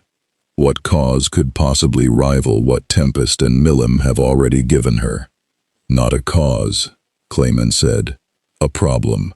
Something only someone with her particular history, someone who has already unmade one unjust order and found the ending of it hollow rather than satisfying, could genuinely appreciate solving." He turned from the window, something colder and more precise settling into his expression. "I have spent years quietly cataloging every injustice within this world's power structure that the Octogram, myself included, has found politically inconvenient to address directly. Corrupt trade practices among the beastfolk kingdoms that keep their poorest tribes in genuine bondage. A section of the Eastern Empire's slave markets that even Ludora's government finds distasteful, but too profitable to formally abolish. Small, specific injustices, genuine ones, mind you, I have no need to fabricate them, that a being with Ranni's particular history of ending unjust systems might find considerably more compelling than either Tempest's comfortable hospitality or Milim's uncomplicated affection. And once she involves herself in solving these injustices, his lieutenant said slowly, understanding beginning to dawn, she becomes entangled in exactly the kind of political action that requires allies, resources, information, all of which you would be positioned to provide. Precisely, Clayman said, satisfaction evident beneath his careful composure. Not as a schemer offering strings, as a fellow reformer, offering genuine, mutually beneficial partnership in causes she would find impossible to ignore, given who she has already proven herself to be. He returned to his desk, drawing fresh parchment toward himself, with the particular unhurried care of a man crafting his most important correspondence in weeks. Rimuru gave her hospitality. Milim gave her friendship. I intend to give her something considerably more difficult for a being like her to walk away from, a genuine, worthy purpose, dressed in nothing more manipulative than the plain, uncomfortable truth of this world's remaining injustices. The letter arrived at Tempest 6 days later, and Ranni read it in the privacy of her quarters, with a slowly deepening frown that had nothing to do with its careful, elegant construction, and everything to do with the genuine, uncomfortable weight of its contents. Clayman had not exaggerated. The injustices he described, carefully documented, specifically named, verifiable through channels Ranni cross-referenced independently over the following days, through Shuna's diplomatic contacts and Sue's careful intelligence network, were real. Beast folk tribes bound into generational servitude through trade debts their oppressors had no intention of ever considering repaid. A section of the Eastern Empire's slave markets operating with the tacit, profitable tolerance of officials who found abolition politically costly, despite its moral clarity. Real suffering, real injustice, precisely the kind of systemic wrong Ranni had spent centuries of her old existence learning to recognize and, eventually, to end. He's not lying, Ranni admitted to Rimuru, laying the documentation out across the war table with visible, genuine discomfort. I have verified every claim independently. These injustices exist, exactly as he describes them, and no power in this world with the ability to address them has yet chosen to do so, including, I might add, Tempest itself, and including the octagram of which Clayman himself is a member. Rimuru studied the documentation with a heavy, complicated expression. He's using real suffering as a lure, they said slowly. That's genuinely worse than the Church's assassination attempts, in a way. At least they were straightforwardly trying to kill you. This is manipulation dressed up as genuine appeal to your conscience, and the fact that it's also true makes it so much harder to simply dismiss. That is precisely the difficulty, Ranni said, something genuinely troubled beneath her careful composure. If I ignore this information because of who delivered it, I become complicit, in some small measure, in injustices I now know exist, and could very possibly help end.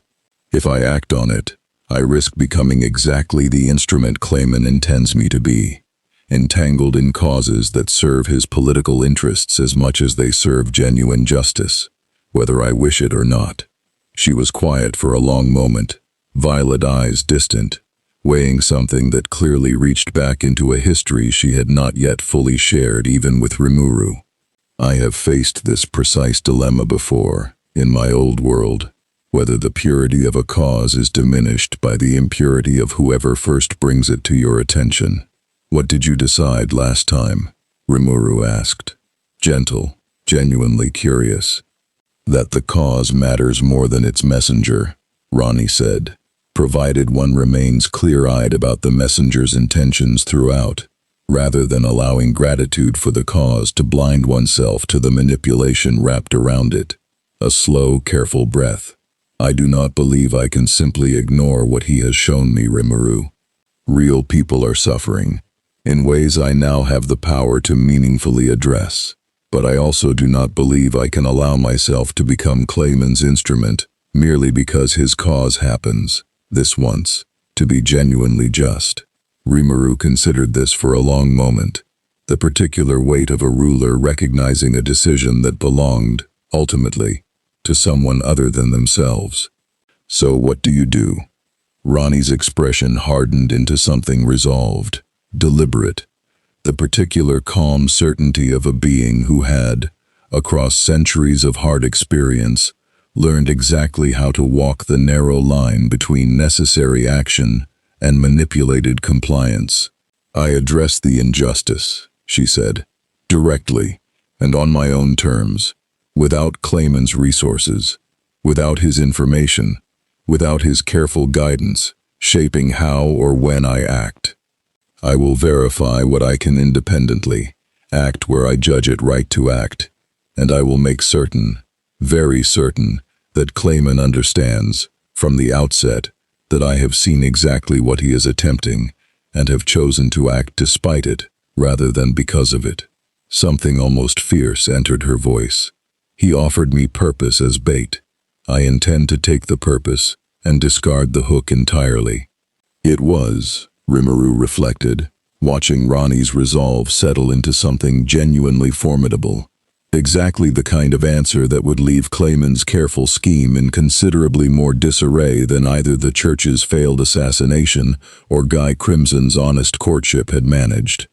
Because a being who took the bait while refusing the hook was not a being any careful schemer's calculations had adequately prepared for. But it also meant, Rimuru understood with growing unease, that Ranni was about to involve herself directly in the messy, dangerous politics of beastfolk servitude and imperial slave markets, territory considerably more volatile and considerably less within Tempest's protective reach than anything she had yet navigated in this new world. You're not doing this alone, Rimuru said, with the same firm, unhesitating conviction that had carried Tempest's support through every crisis since Ranni's arrival.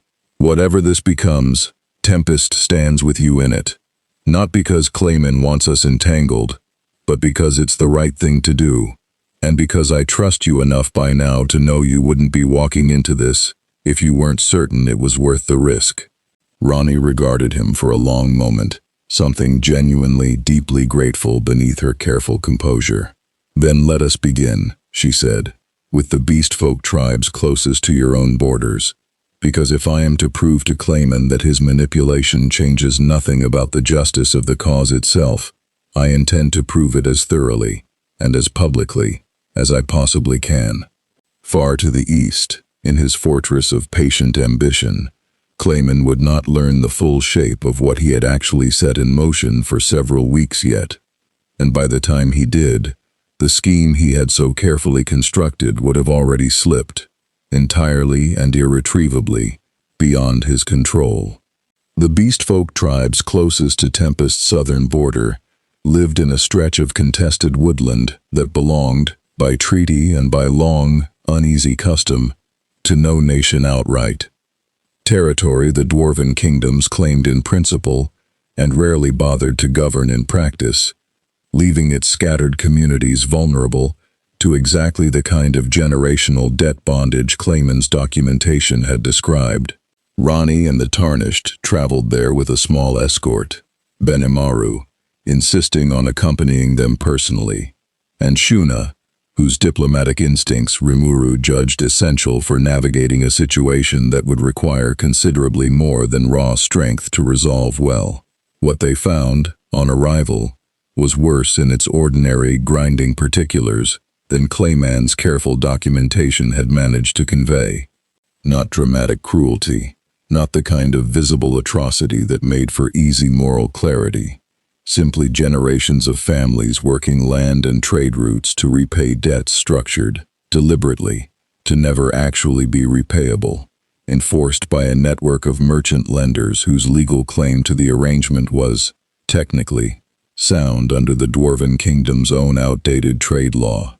This is the difficulty with injustice built on legitimate law, Shuna observed quietly, as they walked through a beastfolk village, whose inhabitants regarded their arrival with the particular wary hope of people who had learned, across generations, not to trust rescue when it finally arrived. We cannot simply declare the debts void by force. That would make Tempest an occupying power imposing its will on Dwarven claimed territory, and it would solve nothing structural.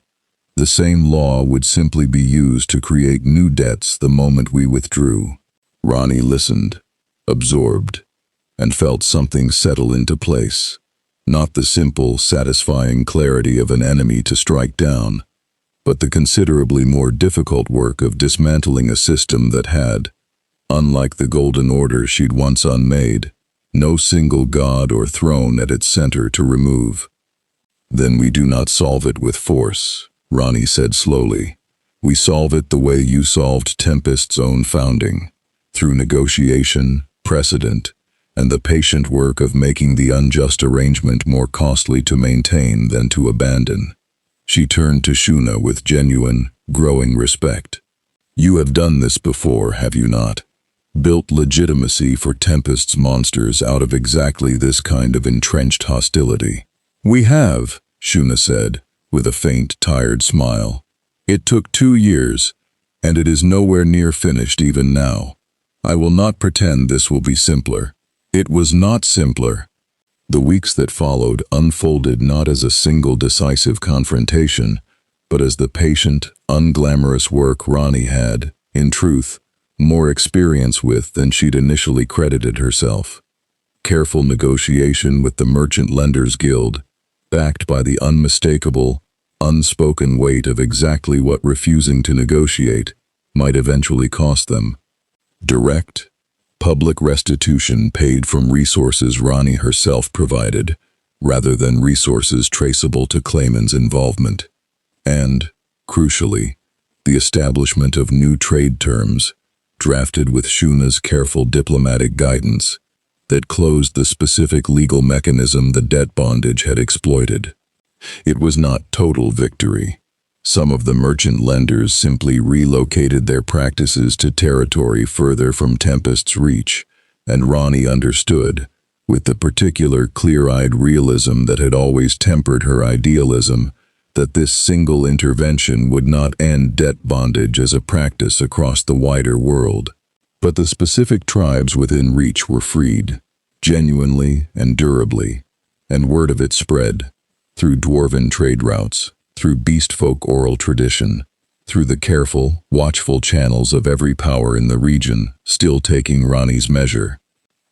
It was in the 3rd week of this work that the situation's genuine complication arrived, not from Clayman, who had gone conspicuously, uneasily quiet since Ranni's public, independent intervention had denied him the entanglement he'd engineered, but from the Eastern Empire, whose slave markets Clayman's documentation had also named, and whose response to Ranni's growing reputation for dismantling entrenched injustice proved considerably less passive than the dwarven merchant lenders had been.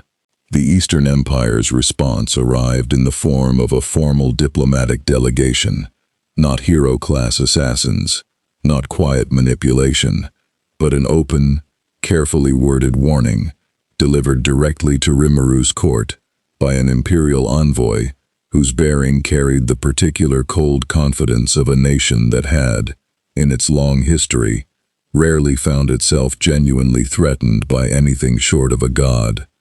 The Eastern Empire's economic structures are not Tempest Nation's business, nor this newcomer's, the envoy said, addressing Rimuru's assembled council with icy formality.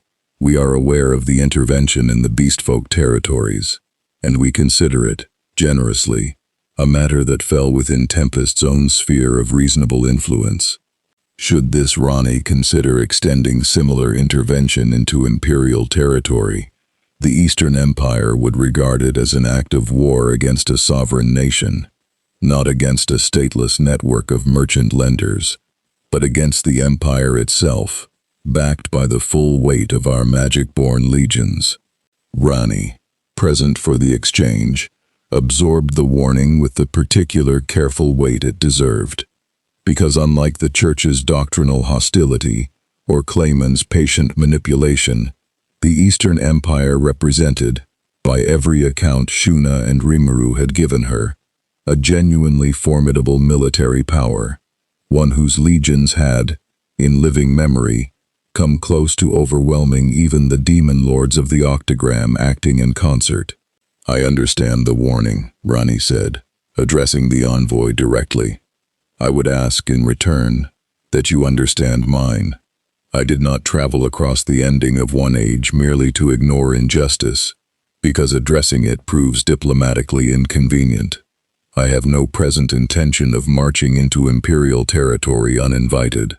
But I will tell you plainly, as I have told every power that has approached me thus far, if your empire's slave markets remain exactly as unjust as Clayman's documentation described, and remain within reach of my conscience for long enough, I do not promise you my restraint indefinitely." The envoy's expression tightened, cold and formal. "That sounds very much like a threat, for someone claiming no hostile intent." "It is an honest statement of principle," Ranni said, "delivered with considerably more courtesy than your empire's slave markets extend to the people trapped within them. I would ask you to carry that observation back to whoever sent you, alongside the warning itself." The envoy withdrew without further exchange, and the council chamber settled into heavy, uneasy silence, because everyone present understood, without needing it spoken aloud, that Ranni had just drawn a line the Eastern Empire's pride would not easily allow to stand unchallenged, and that the quiet, cascading consequences of her arrival had just expanded to include the single most militarily formidable power in the entire region. "That," Benimaru said finally, into the silence, "was either the bravest thing I've watched you do, or the single most dangerous." "Perhaps," Ranni said, something resolved and unflinching beneath her careful composure. "It was simply the most honest. I did not come to this world to be diminished by the scale of its remaining injustices, however formidable the powers protecting them happened to be." She turned to Rimuru, something almost apologetic beneath the resolve. "I am aware this may cost Tempest more than you bargained for, when you first offered me your hospitality. If that cost has grown too high, I would understand." "It hasn't," Rimuru said, immediate, unhesitating. "I told you before, Tempest doesn't abandon people who've kept their word to us. You've done nothing tonight but keep yours." A tired, genuine breath. "We'll figure out the Empire when the Empire actually decides to make it our problem. For now, I'd rather stand with you and figure out the details later than ask you to compromise something this important just to keep the peace comfortable."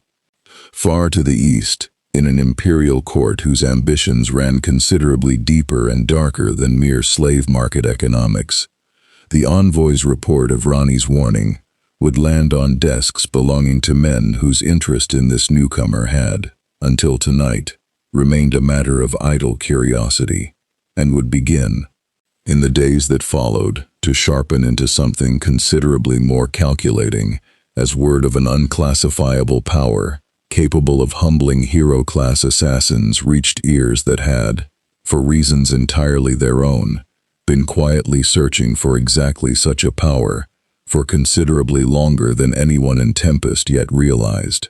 The mini-arc of purpose, dearly bought through Clayman's manipulation, had reached its uneasy resolution.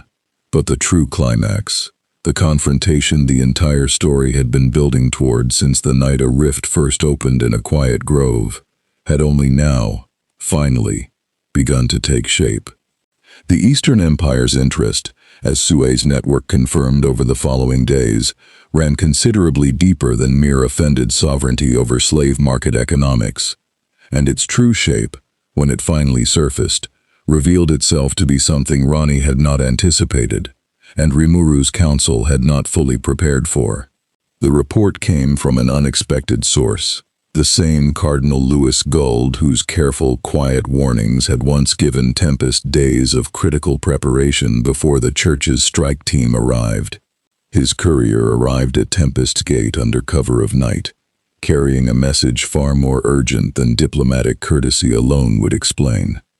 The cardinal asked me to bring this directly, and to impress upon you its gravity, the courier said, kneeling before Rimuru's assembled council with visible, genuine unease. Imperial intelligence, the kind Lubelius maintains careful, uneasy backchannels with, given our shared interest in monitoring threats neither of us fully controls, has identified Ranni's power signature as matching, in fundamental structure if not in specific origin, a category the Empire has been quietly researching for decades. Not merely unclassifiable outside power, something they believe may be replicable, or at minimum, extractable, a category of power the Empire's deepest research divisions have pursued since long before her arrival, under a project the Cardinal's sources refer to only as the Ars Nova Initiative. The council chamber went very still. They don't want to eliminate her, Rimuru said slowly, the full shape of the danger settling into place with grim clarity. They want to study her, take her power apart to see how it works. Worse, the courier said, quieter now. The Cardinal's sources suggest the Empire believes it has, through decades of prior research into the mechanics of skill acquisition and ultimate tier power structures, already developed a theoretical framework, capable of forcibly extracting exactly the kind of power Ranni represents, though they have never before had a subject whose power was confirmed to actually fit that framework's requirements until now. He believes, and asked me to convey this to you directly, that the Empire does not intend to send a diplomatic delegation next. He believes they intend to send whatever force is necessary to capture her alive. Ranni absorbed this with a stillness that carried, beneath its careful composure, something colder and more focused than Rimuru had yet seen from her. The particular stillness of a being who had, in her old world, faced precisely this kind of ambition before, and knew exactly how far it was capable of reaching. "They mean to make me into a weapon," she said quietly, "or a template for one. I have encountered this precise ambition before, in another world entirely, dressed in different robes and pursuing a different god's fragments, but the shape of it is identical. Power too dangerous to leave uncontrolled, and therefore too valuable not to seize." "How long do we have?" Rimuru asked, already turning toward the practical, urgent work of preparation. "The Cardinal's sources suggest weeks, not days," the courier said. "The Empire moves carefully, even in ambition this significant. They will not risk a failed attempt against a target this powerful, without exhaustive preparation." A pause, careful, but he wanted you to understand. This will not be hero-class assassins, or a single envoy's warning. If the Empire commits to this, they will commit their magic-born legions, and likely assets beyond even those, in numbers sufficient to overwhelm resistance through sheer accumulated force, rather than individual power.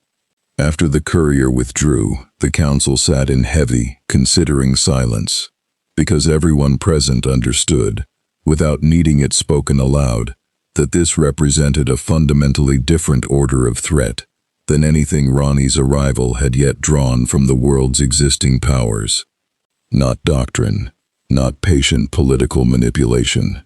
Simple, overwhelming ambition, backed by a nation whose military might rivaled the combined strength of the octagram itself. It was Diablo, breaking the silence first, whose expression carried none of his usual theatrical delight. "Rimuru-sama, if the Empire commits its full military weight to this, Tempest alone, even with Ranni-sama's considerable strength, may not be sufficient to withstand it without catastrophic cost to this nation and everyone in it." "Then we don't face it alone," Rimuru said, already moving, already thinking 3 steps ahead, in the way that had, across 2 hard years, become their defining quality as a ruler. "Soe, I want every diplomatic channel we have, moving simultaneously." Guy Crimson offered friendship without condition. I intend to test exactly how far that friendship extends. Milim's already made clear she considers Ranni worth defending. And Clayman, a grim, calculating pause. Clayman spent weeks trying to make Ranni his instrument. I doubt he wants the Empire succeeding where his own scheme failed, especially not with a prize this significant slipping entirely out of his reach. Ranni, listening to Rimuru's rapid, decisive calculation, felt something settle in her chest that she recognized, with quiet and genuine surprise, as gratitude of a depth she had not permitted herself to feel in a very long time. "You would call the entire octagram to war," she said slowly, "on my behalf, against a nation whose might rivals your own combined strength." "I'd call in every favor I have," Rimuru said, meeting her gaze directly, "because that's what you do for people who've earned it. You've spent every day since you arrived proving exactly what kind of ally you are. To Tempest, to those beastfolk tribes, to a hero who didn't have to walk away alive and did anyway because you chose mercy. I'm not about to let an empire that wants to carve you apart for research succeed just because standing against them is difficult." The Tarnished, silent through the entire exchange, moved at last, crossing the room to stand at Ranni's side, great sword settling across his back with the deliberate, unhurried finality of a soldier, preparing not merely for another skirmish, but for the war this entire long journey had, perhaps, always been building toward. Ranni looked at him, then at Rimuru, then at the gathered council, Benimaru's grim readiness, Shuna's quiet resolve, Diablo's sharpened focus, Sue already halfway to the door to set a dozen urgent messages in motion, and felt something crystallize in her that centuries of careful, guarded restraint had never quite allowed her to feel this fully before. "Then let us prepare properly," Ranni said, and her voice carried, for the first time since the ending of her old age, something that was not merely calculation or careful diplomacy, but genuine, unguarded resolve. "I did not end one unjust order merely to be dismantled and repurposed as a tool for another. If the Eastern Empire wishes to test exactly how thoroughly I ended the last one that tried to own me, I find, after weeks of careful restraint, that I am no longer entirely opposed to showing them." Outside, Tempest's evening bells rang out across a city that did not yet know it stood on the edge of the greatest war its short history would ever face. But within the palace walls, a demon lord, a witch who had unmade a god, and the silent, unbreakable warrior at her side, had already begun, together, the work of ensuring that when the Eastern Empire's ambition finally arrived at their door, it would find not a target ripe for the taking, but an alliance the entire octagram itself might soon be standing behind. The Eastern Empire did not announce its arrival with an envoy this time. It announced it with the sky itself changing color over the eastern horizon, a bruised, unnatural amber bleeding upward through the clouds, the unmistakable signature of a magic-born legion, advancing in force, magicule discharge so vast and coordinated that Sue's scouts felt it from 20 miles out, and did not need to close the distance further to know exactly what was coming. "Legion strength," Sue reported, arriving in the war room breathless for the first time in Rimuru's memory of him. Not a raiding force, a full mobilization, magic-born infantry, at least 3 battalions, and something else at the center of the formation I can't get a clean read on. Something they're protecting rather than deploying. I believe that's the extraction apparatus the Cardinal warned us about. Rimuru's expression hardened into the particular cold clarity that had, twice now in Tempest's short history, preceded a war. "Then this is it," they said. "Get everyone in position, now." What followed, across the next 6 hours, was the culmination of every alliance 3 tense weeks of urgent diplomacy had managed to secure. And it arrived, to the Eastern Empire's visible and mounting shock, in a shape their intelligence had entirely failed to predict. Guy Crimson arrived first, dropping into the contested border territory with the same unhurried, devastating confidence that had marked his first unannounced visit to Tempest.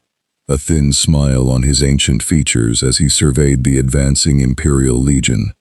"Friendship without condition," he said, glancing toward Ranni with genuine satisfaction. "I did mean that, you know. Let's see how your empire enjoys discovering exactly what that promise is worth." Milim arrived not long after, considerably less composed and considerably more delighted, dropping out of the sky with a whooping cry that cratered the earth on landing. "Nobody gets to hurt my friend," she announced, to no one and everyone, already vibrating with barely restrained enthusiasm at the prospect of a fight that finally, genuinely mattered. And, to the visible astonishment of Rimuru's entire council, a masked figure arrived last, alone, unannounced, moving with the particular careful precision of a schemer choosing, at last, to place his considerable resources openly on the board. "Clayman," Rimuru said, wary, uncertain. "I did not spend weeks courting her friendship," Clayman said, his voice carrying none of its usual careful theater, "only to watch the Empire seize by force what I failed to earn through patience. Call it professional pride if you like. I have no intention of letting Ludora's research division succeed where my own considerably more elegant scheme did not." It was not trust, precisely. Ranni understood that even as she nodded her uneasy acknowledgement of his presence, but it was, in this moment, alliance enough. The battle that followed would be spoken of, in the years that came after, as the day the Jura region's balance of power was rewritten in a single afternoon. The Empire's magic-born legions, disciplined and formidable, met a wall of resistance no intelligence briefing had prepared them for. Benimaru's flame-wreathed Naginata cutting through their front ranks with disciplined fury. Diablo's theatrical, terrible power unraveling entire formations with unsettling ease. Milim's raw, joyful devastation carving craters through their heaviest siege elements. Guy Crimson's ancient, unhurried strength, turning their extraction apparatuses' careful shielding to so much scrap in a single dismissive gesture. And at the center of it all, Ranni and the Tarnished fought not as two beings desperately defending themselves, but as the settled, absolute authority of an age that had already ended once and had no intention of being unmade a second time by anyone's ambition but its own. The Empire's extraction apparatus, the culmination of decades of the Ars Nova Initiative's patient research, activated once, briefly, against her, and found itself facing not a subject to be studied, but a will that simply, calmly, refused its function entirely, the device crumpling under a redirection of authority it had never been built to withstand. By evening, the amber sky had cleared. The Imperial Legion's survivors were in full, humiliated withdrawal, and an alliance that had begun 3 weeks earlier in desperate necessity stood together on cratered, victorious ground. Tempest, the Octogram's most powerful and most unpredictable members, and, improbably, the schemer who had once tried to make her his instrument, now bound together by something that had started as convenience and ended, in the fire of a shared war, as something considerably more genuine. In the weeks that followed, the story of that battle spread across the Jura region and beyond it, carried by dwarven traders, by beastfolk oral tradition, by the careful, grudging respect of a church that had, at last, stopped sending heroes and started sending, instead, quiet requests for genuine dialogue. The Eastern Empire, humbled and wary, withdrew its ambitions for the Ars Nova Initiative entirely, unwilling to risk a second confrontation with an alliance that had proven, decisively, it would not stand divided.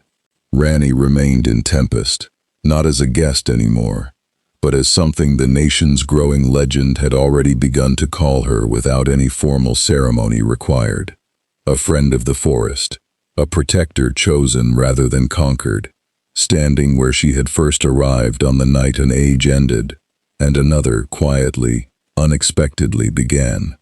The Tarnished remained at her side, as he always had, silent and unshaken, needing no title beyond the one he had already earned 1,000 times over in the crossing of two worlds.